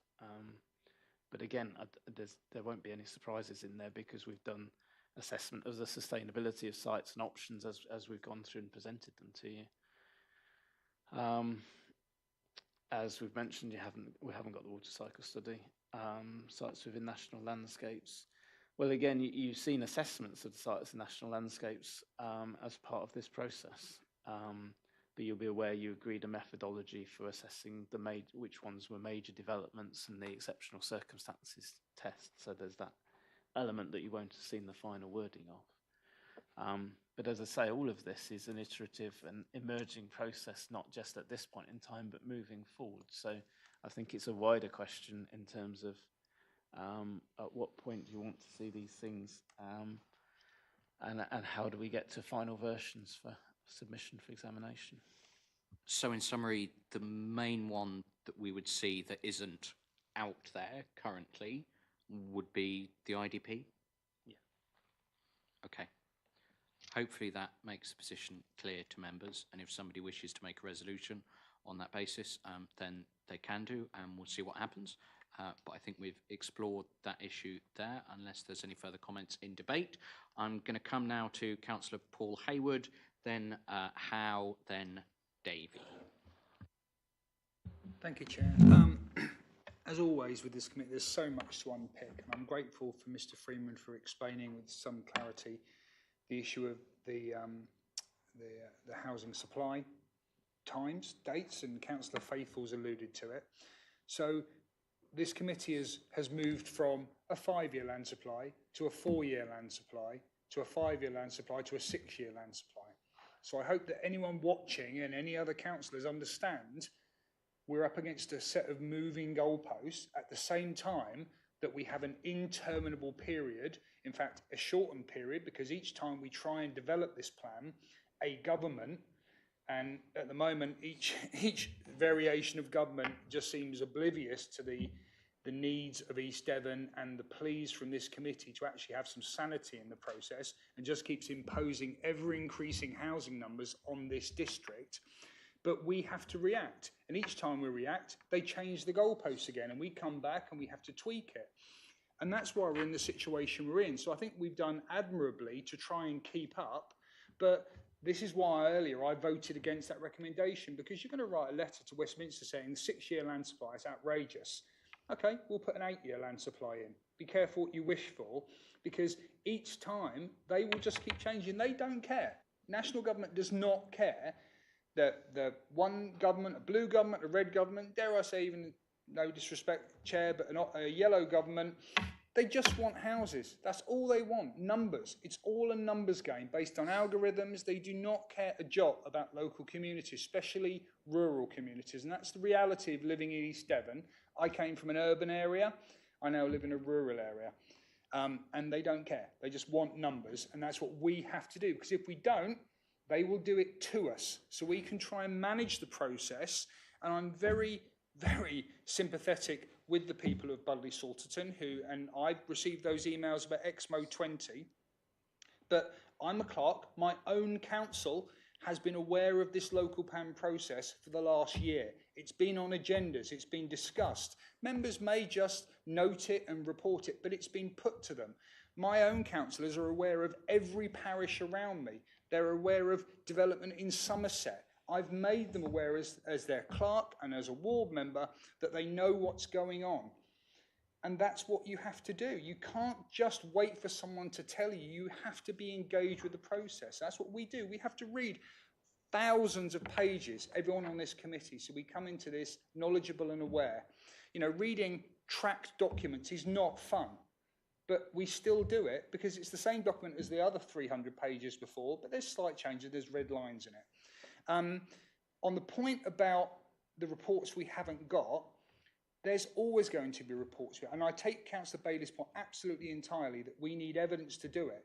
But we'll have them and then we'll bump up against the deadline. And every delay we do, yes, Mr. Freeman said it's doable. It's always doable until someone in Westminster gets their pen out and says, actually, I've changed my mind. You've now got a month to do it, not 3 months. And then we're up against it. It's emergency meetings where no one is properly briefed because we're doing it on the hoof. So there will always be a report that we're waiting for because they're third-party reports in a lot of cases. But the deadline doesn't change. So we have to keep responding. So at some point, we will have to make the best educated decision we can as a committee on behalf of the people of East Devon. And it's never a nice decision. I have every sympathy for everyone who chooses to serve on this committee because it's a nightmare. It really is, because we are always up against it and we're always at the butt end of abuse and criticism about what we do, but we are trying our best under difficult circumstances. So I will listen to others and about a delay or not a delay, but I think we need to press ahead with this and the knowledge that it is a consultation. That's exactly the word, it's a consultation. If we get a wholesale response back that people don't believe it's the right thing from councils, from third parties, from stakeholders, from members of the public, then we will readjust it. We'll have to. That's why we consult. It's not a given. For anyone who says it's a done deal, what's the point? This is why we are consulting. But at some point, we're going to have to bite the bullet against the backdrop, and everyone in this room knows it, of devolution. Yeah, and I'm sorry to raise the spectre of that elephant in the room. At some point, there will be a bigger authority that has to do this for the whole of a county and perhaps even a strategic authority. Dwell on that it perhaps is better to get our cards on the table now than wait. Thank you. I might have to reprimand you, Councillor Hayward, for using that banned word in this meeting. Councillor Howe, please. I don't think I'm going to be as impassioned as Councillor Hayward has just been, but actually I was thinking on exactly the same lines. I'm sat here thinking, and after listening to what Mr. Freeman said, and I'm going, it's doable, it's doable. But at what expense? And at what choice do we have when we get an agenda published, 10 days before we've actually got to go out anyway? If we delay it, we can't change anything because it's too late. If we do change anything, we totally miss our publication date and everything else. I'd rather publish now, get the rest of the documents up behind. We have a second Reg 19 consultation that hopefully, and I'll look at Mr. Freeman on this, if we find issues, we know there are issues, but if we find issues that are unsurmountable because of the HRA or anything else, we can adjust and go through again in the second Reg 19 consultation. That's the only way we get any time to do it with a review and possible changes. Doing it now, we haven't got the time to do it, have we, Mr. Freeman? There is that option with the second Regulation 19 consultation to make changes to the plan. Obviously, our intention is the Regulation 19 consultation is specifically on the second new community, the master plan and evidence that relates to that. But there is no reason why we can't broaden that if needed. But I would say in terms of the evidence documents, I think if you wanted to see changes, it would be to the evidence document rather than the plan. And we can update and change evidence documents in the run-up to the examination anyway. And in fact, as I said, it's an iterative process, so that's what would be needed anyway. So I can't foresee anything that's in the evidence documents that you haven't seen that would necessarily need to changes in the plan itself. But either way, you're quite right, Councillor, how it's possible through that route. I'm sure you're not suggesting this, but perhaps just for the benefit of any members of the public watching online, when you talk about changing evidence documents, you're not talking about fiddling the evidence, are you, Mr. Freeman? No, so change was a poor choice of words. I meant if you wanted additional evidence or there were areas that you felt needed further investigation or bolstering. I wasn't meaning to suggest changes in that sense, no. Thank you. I just thought I'd clarify that one. Coming back to my list then, I think I have Councillors Davey, then Fernley. Thank you, Chair. Yeah, I'm looking at page 429 in the agenda pack, which is page 112 of the local plan, the draft local plan with the track changes. So I'm trying to focus only on those, but I may stray. It says strategic policy CCO2, I like what you've done there. This is to do with dealing with climate change. We now say we're moving towards net zero carbon development. I understand why this has been put in, but I still think, do we really want to say moving toward? I think we should just kind of put our cards on the table and say we want net zero carbon development, even though it may only be an aspiration. At least let's get that aspiration in there, rather than the aspiration be that we're sort of trying to get there. Also, we're not going to achieve carbon neutrality by 2040 if we continue to allow developments that are not carbon neutral, because they'll continue to not be carbon neutral. I was disappointed that underneath that at A, we're only going for the energy efficiency requirements in the future home standard, which I think was widely criticised when it came out. But I do understand that, and I do like the table a couple of pages on that shows the hierarchy, which clearly puts a kind of fabric first approach in there. And there are other good things in there to kind of future-proof homes in terms of solar panels and so on. A C, it says to be designed to avoid temperature discomfort as a result of rising temperatures. And I'm not quite sure whether that's a reference to global warming, a reference to hotter summers, and I don't think it's particularly helpful. I think we should just say to be designed to avoid temperature discomfort, full stop. Because temperature discomfort can go either way. And I think if we're only concentrating on overheating, in fact, the effects of global warming could go either way. So we may actually end up getting colder weather as well. So I wonder if we should just keep it simple and ensure that they are kind of thermally efficient to avoid temperature discomfort, full stop. Just like to say about Exmouth 20, I think one of the reasons we asked officers to look at it again was because we considered it was a better location than some of the developments along Hullam Road that we really did not like. And I think it was actually chosen as an alternative, but I'm afraid I wasn't here for the meeting where that was approved. Well, I was at the meeting where I think it was put into the draft plan, but not at the last meeting where the current iteration of the plan was approved. And in terms of whether we should delay publication for yet more evidence, I don't think so. I think we should just go ahead and publish and be damned, as the saying is, as we no doubt will be. So let's go for it. Okay, thank you, Councillor Davey. I think Mr. Freeman can definitely pick up those two changes in wording.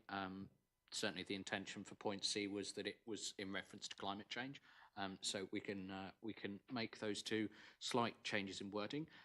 Mr. Freeman, this is an opportune moment to come back to the point Councillor Fernley made earlier, that I know we've discussed a number of times in briefings outside of this meeting, but for the benefit of the record, there were some reports in the press, and I think Ollie might have been alluding to them as well, about the Future Home Standard being watered down.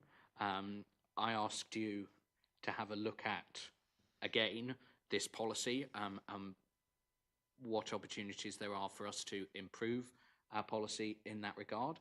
The policy is unchanged here.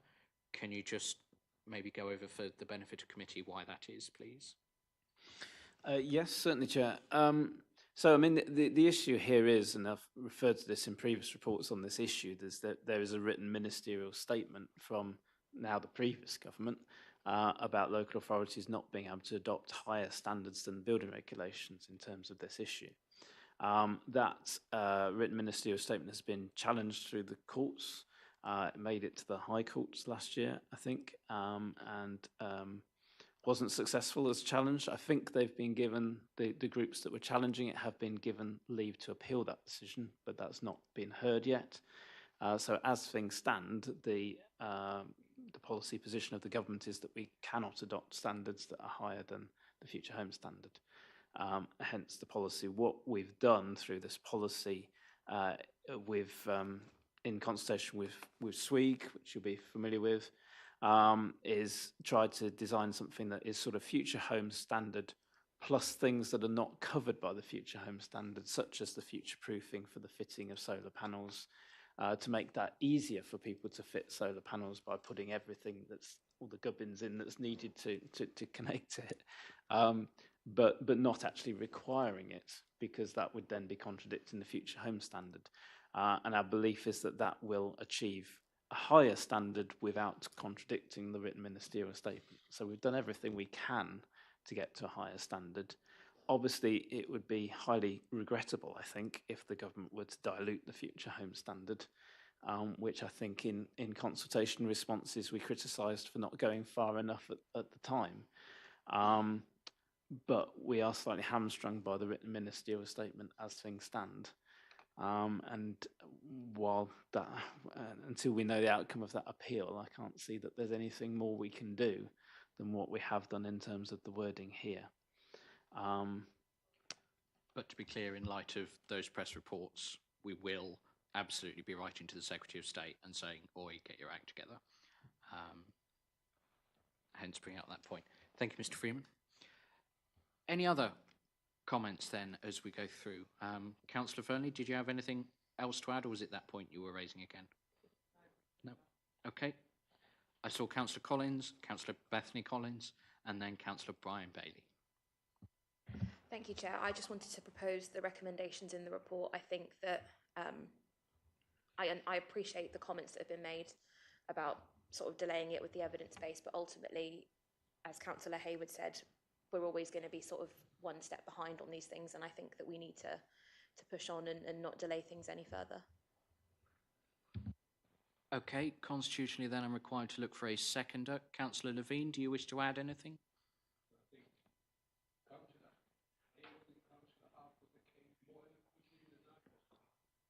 Okay, thank you. Councillor Brian Bailey. Thank you, Chair. Having looked at all this, I think as we're mostly aware, we're being rushed into this. 3/4 prepared, I would imagine. 7/8 prepared, but we're not fully prepared. And I take Councillor Bailey's point that we need to be prepared, because otherwise it will come back and bite our bums, for want of a better expression. We are, as the Americans say, between a rock and a hard place. We can't do right for doing wrong. Ollie mentioned Exmouth 20. I'm totally against Exmouth 20. When it did come up, it was seen as a least worst option, I think was a quote from Councillor Howe when it came up. And the more we look into it, the worse choice. Sometimes, personally, I think most of the committee that voted for it would probably wish that they hadn't, but it's too late now. But what we've got to remember, that we're in the fullness of time, come before the planning committee, who will make the final decision. Just because it's in a strategic plan doesn't guarantee it will be built out, which is, I'd like to mention this for the residents' point of view as much as ours. So I'm not in favour, and we're being rushed down the road. We're doing things that normally, under a less pressurised system, we wouldn't even consider to do. In Exmouth 20, for example, we haven't got any active travel. We've got pollution because we're running miles in the wrong direction to get to where we want to be in the first place. And it's just, well, a whole list, I won't go on. But I think the review is sensible to get as much evidence as possible. And then, if indeed we still exist when it comes to planning, which is a possibility we may and we may not, but I think we should be, I'm not saying we've been dishonest, but we've been pushed into a corner where we've had to put pressure on ourselves for the obvious reasons which you and Mr. Freeman stated earlier. So that's all I'd like to say at the moment. Thank you, Chair. Okay, thank you, Councillor Bailey.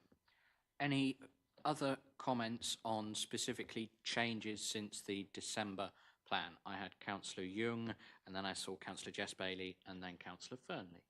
Sorry, I thought you said that you hadn't. I thought you. Well, we'll come to Councillor Fernley first then. Sorry, I misunderstood earlier. Thank you, Chair. It's partly to do, thank you, Ollie, for all the points you made, some of which I was going to say. We also talked about wind power, and in the report it mentions that wind power will only go in the places where, on the map that we had research, well, it was an old map, wasn't it? And we talked about having a hook in this document to go to a supplementary document about encouraging the use of wind power. And I'm not seeing that. It may be there, but I can't find it. Looking at the interactive map, it talks about cycle paths, and there's a purple line for strategic cycle paths. I can't really make any sense of it. I don't know if they're not there, not joined up. I'd like some explanation of that. Sorry, where is that, Councillor Fernley? On the interactive map. On the interactive map, Mr. Freeman.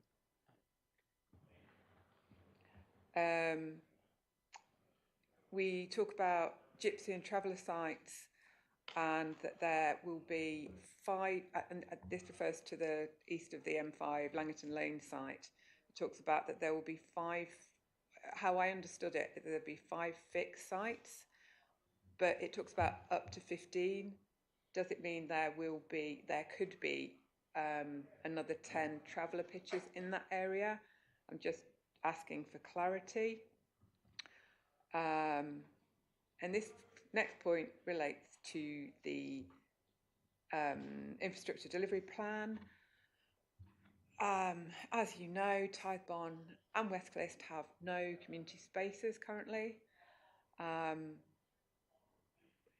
There's the area north of the science park that it's for mixed use.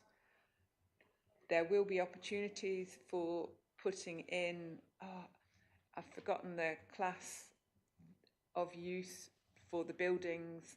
Would that allow a community space to go in there? Or is that something we need to tweak? Is it something we can get in? Because it would be fantastic if there was a route for us to have a community space, because even with a planning permission that's going through now, we are going to be sorely under-delivered with community spaces. We've already lost one because it wasn't affordable for the community, so I don't want that to be forgotten. And my last point, all the way through it talks about Cranbrook Area Plan, not in Cranbrook Area Plan. If you looked at this and went straight into a bit that says Cranbrook Area Plan, it's very confusing. It suggests that that thing in a box only refers to Cranbrook Area Plan. So I would have thought you need an also in there to make it look more inclusive. Thank you. Okay, a lot in there for you, Mr. Freeman. Do you want to take us through? Yes, I might need to come back for clarification on a couple of things. I was trying to keep up. Well, use of wind power. My recollection was that we'd concluded that the opportunities for wind power were so limited in the district that there weren't going to be any changes from that. I don't know if others recall differently. We definitely, because you used the word hook, Ollie and I laughed that you'd use the word hook, so that to take us towards. So where was the hook? It's not there now, but that was the conversation we had at the time about we wanted the plan to promote wind power if it could, because we've had the change in the government from wind power being effectively blocked by one person to now it could happen in more places. So we wanted to make sure that that was a thing for the local plan. You remember, Ollie?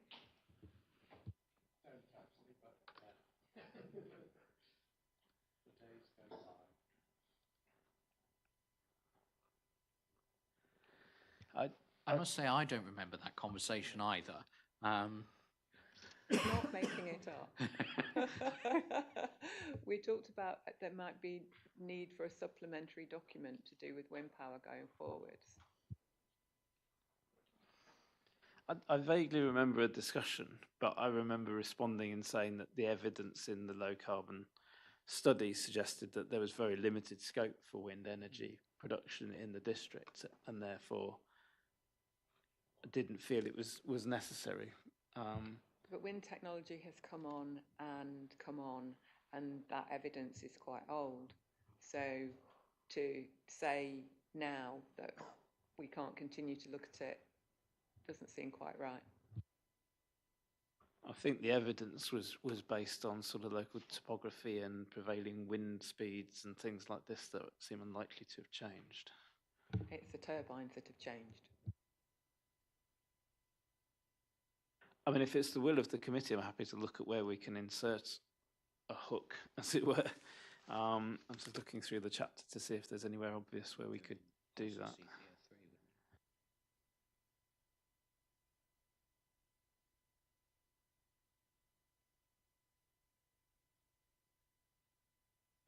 Chair, could I just ask if we need to highlight wind power specifically? Could it, if we remove the reference to wind power, could it simply be subject to the other considerations that we do when looking at renewable energy, adverse impacts and so on?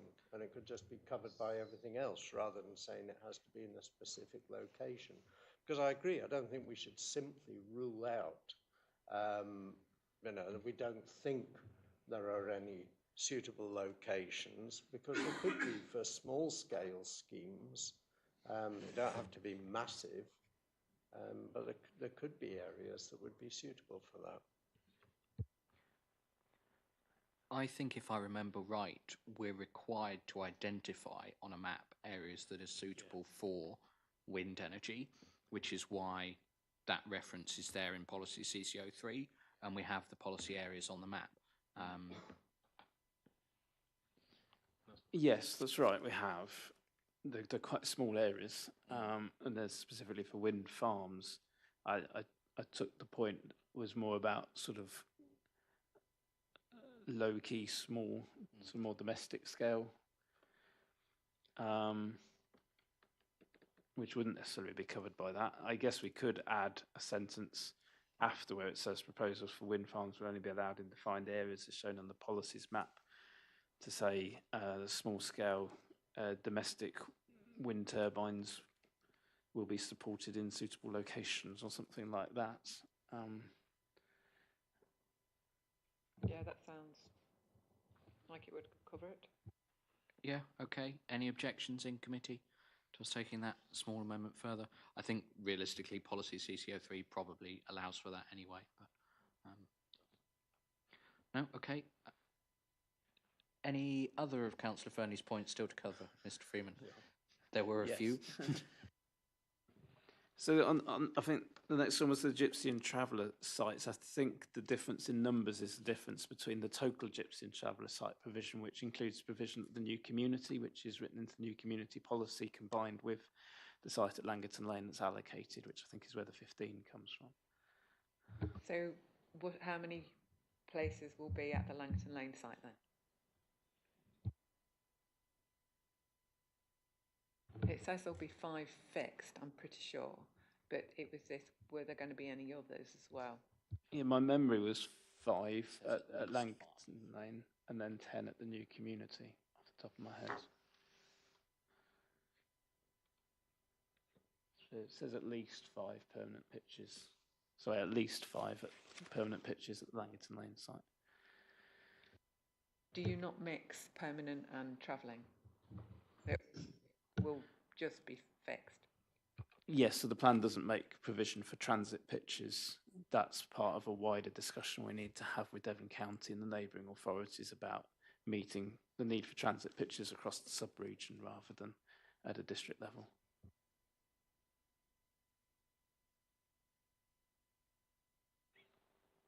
So I think the other point, well, there's 2 more points I've got. One was about community spaces at Moss Hayne and Tyburn, which I didn't quite understand, if I'm honest, as to how that would be brought into the scope of this plan. Because you're talking about an infrastructure development plan that we haven't seen, and that Tyburn has so little infrastructure, we have no community space for 1,000 homes. So Paul is just flagging community space for the IDP. Okay, so this would be in addition to the IDP, assuming it's not already in there. Exactly. So, yeah. Okay. So I think this comes back to we need to bring the IDP to the committee at a future date, assuming you wish to proceed with the plan as the recommendations in the report. We could then bring the IDP perhaps to the next meeting or a subsequent meeting to discuss things like that, which then would be a addition potentially to the evidence, depending on the discussion. So we can certainly do that at a future meeting, but I don't think there's a change to the plan needed on that. Okay. And the last point, so clarifying. This was the Cranbrook references. So yeah, we got references, I think, in pretty much every policy that says at the end this policy applies in the Cranbrook plan area or it doesn't. I think you were saying that was confusing. If you just came to the plan and opened it at page 111, at the bottom it says this policy applies in the Cranbrook plan area, which kind of suggests that it doesn't apply everywhere else. It's just a grammatical thing. Do you see what I'm saying?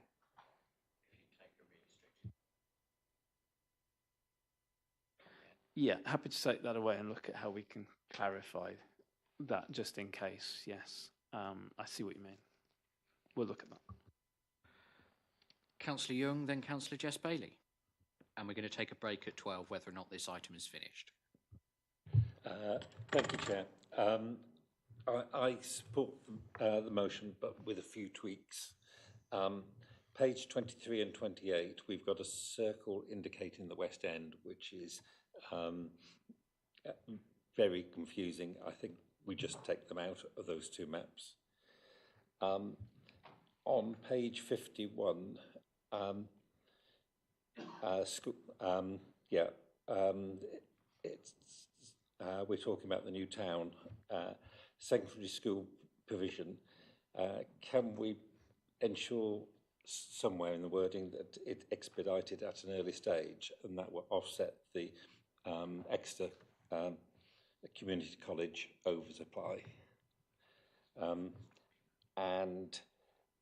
On page 53, we talk about its meanwhile uses, wastewater transfer station, or waste transfer station and wastewater treatment. Wording, can we have the wording to not exclude alternative locations, as we have to be very fluid with South West Water? Excuse the pun. Because they might want a location other than within that community area. Just small points, and there's a couple of other grammatical things and full stops in the wrong place, which I will send through. Through you, Chair, I think in terms of the new community policy, I think I'm increasingly resigned to the fact that we will probably have to tweak that and send it out again with the second Reg 19 consultation, because there is a challenge, shall we say, in finalising a policy while we're still writing the master plan. And obviously the two need to tie in. So I think we consult on where we've got to, let's get the feedback in, and then I think logically as part of the second Regulation 19 consultation alongside the master plan, we can also consult on any revisions to that policy. But I think there will inevitably be consequential changes to that policy as a result of the master plan. But yes, I don't see a problem in terms of being clear about the need for education to be expedited and flexibility about the wastewater treatment works. I hope we'll get some clarity through the ongoing work about the wastewater treatment works and what operational requirements there are and the need for that. Just on the West End circle, which I think, my recollection is we've added that in specifically because members wanted a boundary shown within the plan. But forgive me if I've got that wrong. I think I did express reservations about that at the last meeting when that was suggested. So yes, if there are views on that, whether that's in the right place, wrong place, should be deleted in hindsight and not included, would appreciate a steer on that. We've done our best to draw something that we think is reflective, but I'm not convinced it's a circle that we necessarily need. I think it would be a more complex shape than that, but then it becomes very precise rather than a general area, hence why my original suggestion was to just keep it to words, but I'm open to suggestions. I think my suggestion to committee is that we kill the West End circle without further discussion after Jeff asked for it twice. Any objections? No? Okay. May the West End circle rest in peace. Councillor Jess Bailey? No, that was Jess wanted to kill the West End. And Paula? I want to find the strategic cycle routes in the West End. Oh, yes.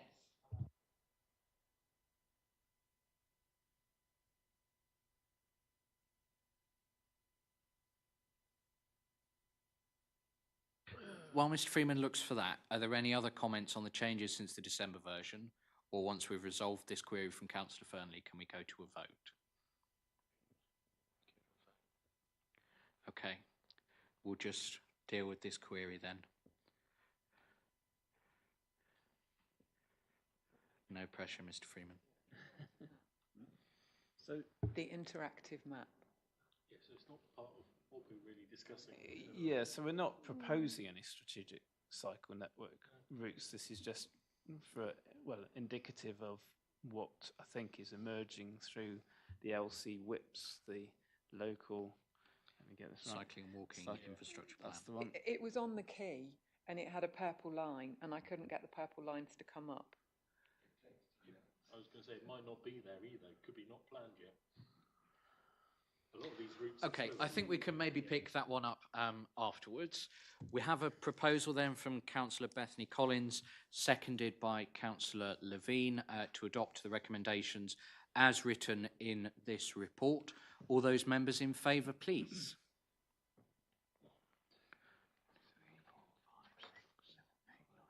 I count 10. Those against? 1, and those abstaining? 1. Okay, that is carried. Thank you, members. We're now going to break for 10 minutes until 12:10, and then we're going to do agenda items 9, 10 and 11 extremely quickly, aren't we, committee?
Okay, are we back? Are we live? We are. Excellent. Very good. Thank you. We resume then with agenda item 9, the Exeter Local Plan Regulation 19 Consultation 2025 proposed response from EDDC. Mr. Freeman. Thank you, Chair. Just as we're going out to Regulation 19 consultation, Exeter City Council launched theirs just before Christmas. And so this report is responding to that and recommending how we respond as a council. I think the good news is that we're pleased to see that Exeter City Council are proposing to meet their own housing need within the city's boundaries, which they notice as challenging. We know the city is constrained by its boundaries, and there have been concerns about what implications that might have through previous work that's been done. However, in terms of the plan that they've presented, they are meeting their housing need. However, we have concerns about how they're dealing with their employment land provision. The plan is very careful to make reference to the functional economic market area in terms of employment land provision, and doesn't specifically reference the identified employment land needs within the city itself, which are identified within the Greater Exeter Economic Development Needs Assessment, which we brought through the committee year before last now, I think it was, which basically demonstrates a need for around 68 hectares of employment land within the city's boundaries to meet the needs identified in the EDNA. However, in their local plan, the City Council are only allocating 3 sites for what they term as transformational employment uses, which total 15.5 hectares. In addition, they look at providing additional sites through windfalls on our mixed-use brownfield sites and redevelopments. However, one of those key brownfield sites is parts of Marsh Barton, which are obviously already employment land, and so a mixed-use redevelopment could only lead to the loss of employment areas in terms of employment land. Obviously, it might be a densification in terms of jobs. They also refer to the existing motorway service station, which you recall from our response to their Regulation 18 plan, is a site that they don't allocate, but they identify as somewhere where they would support alternative uses should an alternative site for the motorway services be identified. But we haven't identified a site for that in our local plan, and neither have Teambridge or Mid Devon. So in the absence of an alternative site, it's difficult to see how that would come forward. So in terms of their employment land provision, they are somewhere short of the EDNA figure. Teambridge have slightly exceeded the need identified in their plan. We, as members will be aware, are intending to exceed the need identified in the EDNA for East Devon, which relates to our wider strategy of a new community that needs to be self-contained and therefore have significant employment spaces within it, as well as a number of key employment sites in the adopted local plan that haven't delivered, that we're carrying over into the new plan with a renewed emphasis on delivering those. So we consider that the what's been provided in our local plan is needed to meet the needs of East Devon, and there's no intention to try and meet the needs of the wider geography of the area. So it leaves us in a position, I feel, where we have to object to the Exeter plan in terms of the lack of employment land provision, citing the impact that this will have on the economic growth potential of the city and the wider area, and that failure to make sufficient provision will lead to pressure to accommodate city-generated growth in locations outside of the city boundaries in the future. We're also proposing to flag up the fact that no request has been made under the duty to cooperate for us to assist in meeting the employment land needs identified by the EDNA, which I think is a key omission from their plan production work, and regrettable that those discussions haven't taken place if indeed that is their intention. So there's that issue in terms of employment land provision, which I think we've previously flagged in comments that we submitted to their Regulation 18 plan. So that's not a new issue.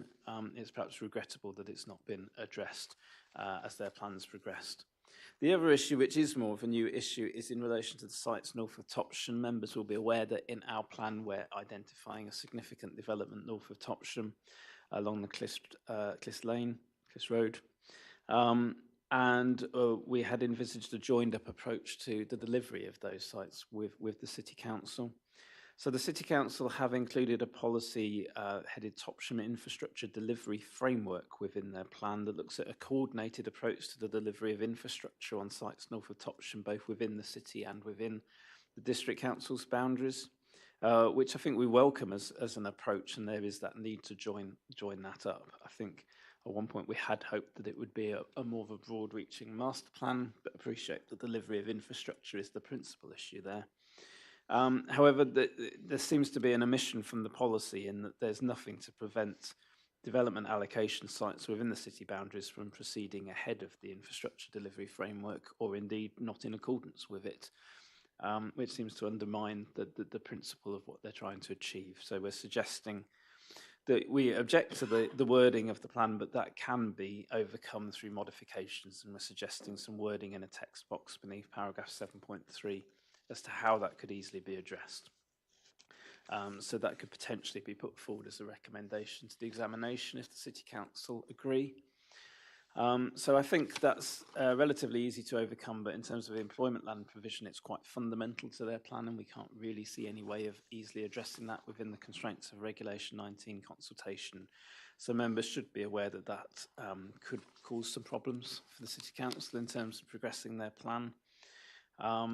But as I've said, I think there are implications for East Devon that need to be highlighted, but we need to be mindful that we may well need to appear at their examination and make our case and explain why this is an issue, why the additional employment land that's planned within our plan within East Devon is not to meet the need within the city, but is to meet needs within East Devon, and present a robust case through that process. So members need to be aware of the implications that has, both in terms of resourcing, but also mindful of relationships with the City Council in objecting to their plan.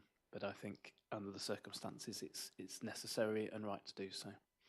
So the recommendation is that members agree the comments are set out in the report, and that we submit these objections, which are in the two greyed out text boxes within the report, to Exeter City Council as our formal response to their plan.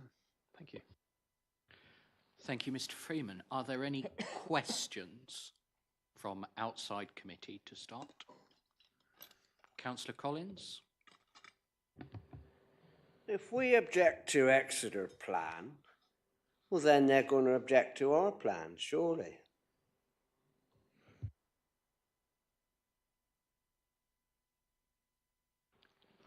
Thank you, Chair.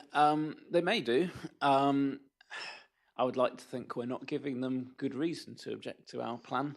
Ultimately, this is not about, how we play with our neighbours. It's about what's the planning content of their local plan, and the issues that raises for us. I would like to think there are not issues within our plan that are likely to cause similar issues for the City Council.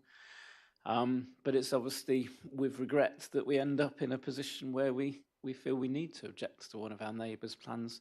I would highlight that it's not, while it's unfortunate, it's not that unusual. I think Exeter City Council objected to Teignbridge District Council's plan that's currently at examination. So it's not unheard of, and I don't think it's particularly led to difficulties there. But it's just where we are, unfortunately. But yes, we'll have to see how they respond to our consultation in due course. Thank you, Mr. Freeman. Questions inside committee? Questions?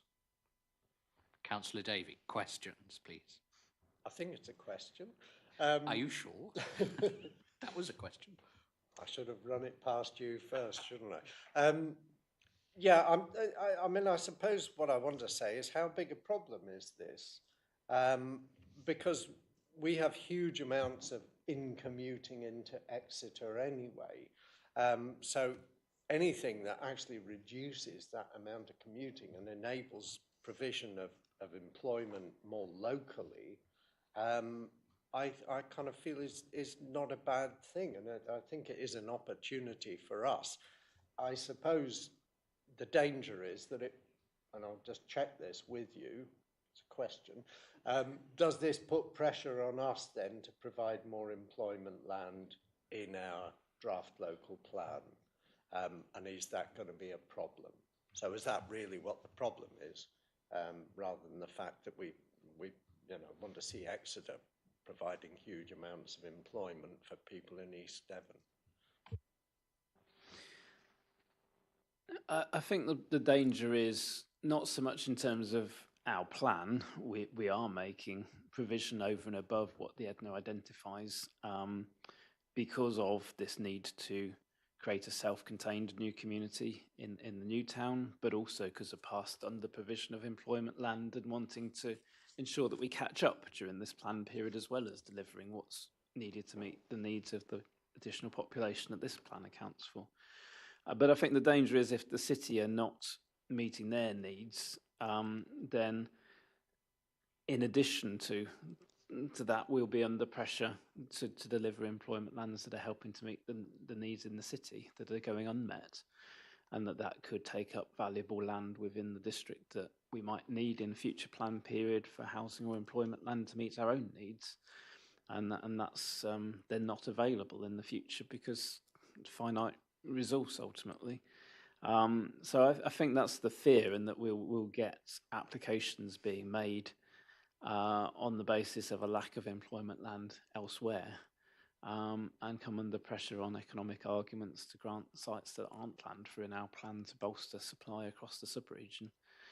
And is that a position we want to be in? We've previously worked on the basis that each authority sort of washes its own face in terms of both housing land and employment land. That's obviously going to be increasingly hard to do in the future, but this is kind of the first time we've been in a situation where the neighbouring authorities are not proposing to do that. And perhaps unfortunate that they haven't been open with us and had that conversation with us as well. Unfortunate indeed. Councillor Howe, your question, please. Thank you. And relating back to what you said, Mr. Freeman, a few minutes ago about Topsham Infrastructure Delivery Framework Policy TI1, what happens if they don't heed our warning, shall we say, because we have an allocation of land right alongside this site, which is why we want this policy done correctly, that if Exeter doesn't play ball, doesn't do the right things, is pretty damn unsustainable in its own right if we don't get a warm response from Exeter. So it's a what if. What happens if? Have we got a good chance? Well, I think if that scenario happens, and I would say I have no reason to think it will, because I'm optimistic that Exeter understand our point and may take action to try and address that. But if they don't, obviously we'll have to make these points to the examination. But I think what we're saying is entirely logical, in that what is the point of having an infrastructure delivery framework for those developments if you're just going to allow them to come forward and ignore it? So I would hope that's a fairly simple concept that an examiner looking at their plan would accept, and it's very easily addressed from the wording that we suggested. It just needs an extra sentence at the end of the policy. So I would be optimistic that even if we can't reach an agreement with Exeter about how that's addressed, that we would have a strong case and an inspector would see the logic of what we're saying. Okay, thank you, Mr. Freeman. I see no further hands, so I'm going to propose the recommendation from the chair as written. I think it's regrettable we're at this stage, but I think it's proportional and appropriate. Councillor Fernley. Okay, thank you very much. Are there any further comments at this stage? No, in which case then, all those in favour of the recommendation as written, please. That is unanimous. Okay, thank you very much, members. That brings us then to agenda item 10, the Self-Build and Custom House Building Update and Monitoring Report 23 to 24. Mr. Freeman. Thank you, Chair. So members may recall seeing these annual reports previously. This one's come forward a bit earlier in the year than we would usually, because we have an ongoing appeal where self and custom build is being argued as a case for granting consent for something that we have refused. So we wanted to have a clear and up-to-date position on where we are in terms of supply of self and custom build plots going into that appeal. So effectively, the position is as set out in the report, which is essentially that we have adequate sites. Supply figures show that we permissioned 15 plots between the end of October 23 and October 24. 3 needed to be counted against the residual, which leaves 12 plots that we can counted towards the requirement, which was a demand of 8. So we have a nominal surplus of 3 plots in effect. So the recommendation is simply that members acknowledge that information in the latest monitoring report, and that we endorse the monitoring report for publication on the Council's website. Thank you, Mr. Freeman. Any questions? Councillor Faithful, quickly, please. Thank you, Chair. So how much interest do we get in self-build? Do we have I don't see a number on there. I don't have the information to hand, but the appended to the report is the monitoring report itself, which tells you the numbers of people registering an interest and those that have been put on the register. So perhaps if you make reference to that, and if there's any further questions, happy to pick them up outside the meeting. Thank you, Mr. Freeman. I see no further hands, so I'll propose the 3 recommendations as written from the chair. All those members in favour, please. That's unanimous. Thank you very much. And agenda item 11, new planning policy, the local development scheme. Mr. Freeman. Thank you, Chair. So members will recall I actually brought through a new local development scheme only a couple of meetings ago. But actually, as part of the new National Planning Policy Framework, we're required to publish a new LDS within 3 months, setting out how we're addressing plan making in light of that document. So you have a new iteration of the LDS appended to this report. Effectively, the only real change is the change to the commencement of the first phase Regulation 19 consultation, because the previous iteration said that would launch in January, which obviously hasn't happened for reasons you'll be aware of, and is now going out in February. Other than that, it's essentially the same as the previous iteration that you saw. So the recommendation is that that be recommended to Council to be endorsed and take effect. Thank you. Thank you, Mr. Freeman. Any questions on this one? No. Okay, I'll propose that then from the chair. Recommendation as written. All those in favour, please. That is unanimous. Thank you very much, members. That is the end of today's meeting. One of the shortest in recent history. Thank you very much, members. See you in March.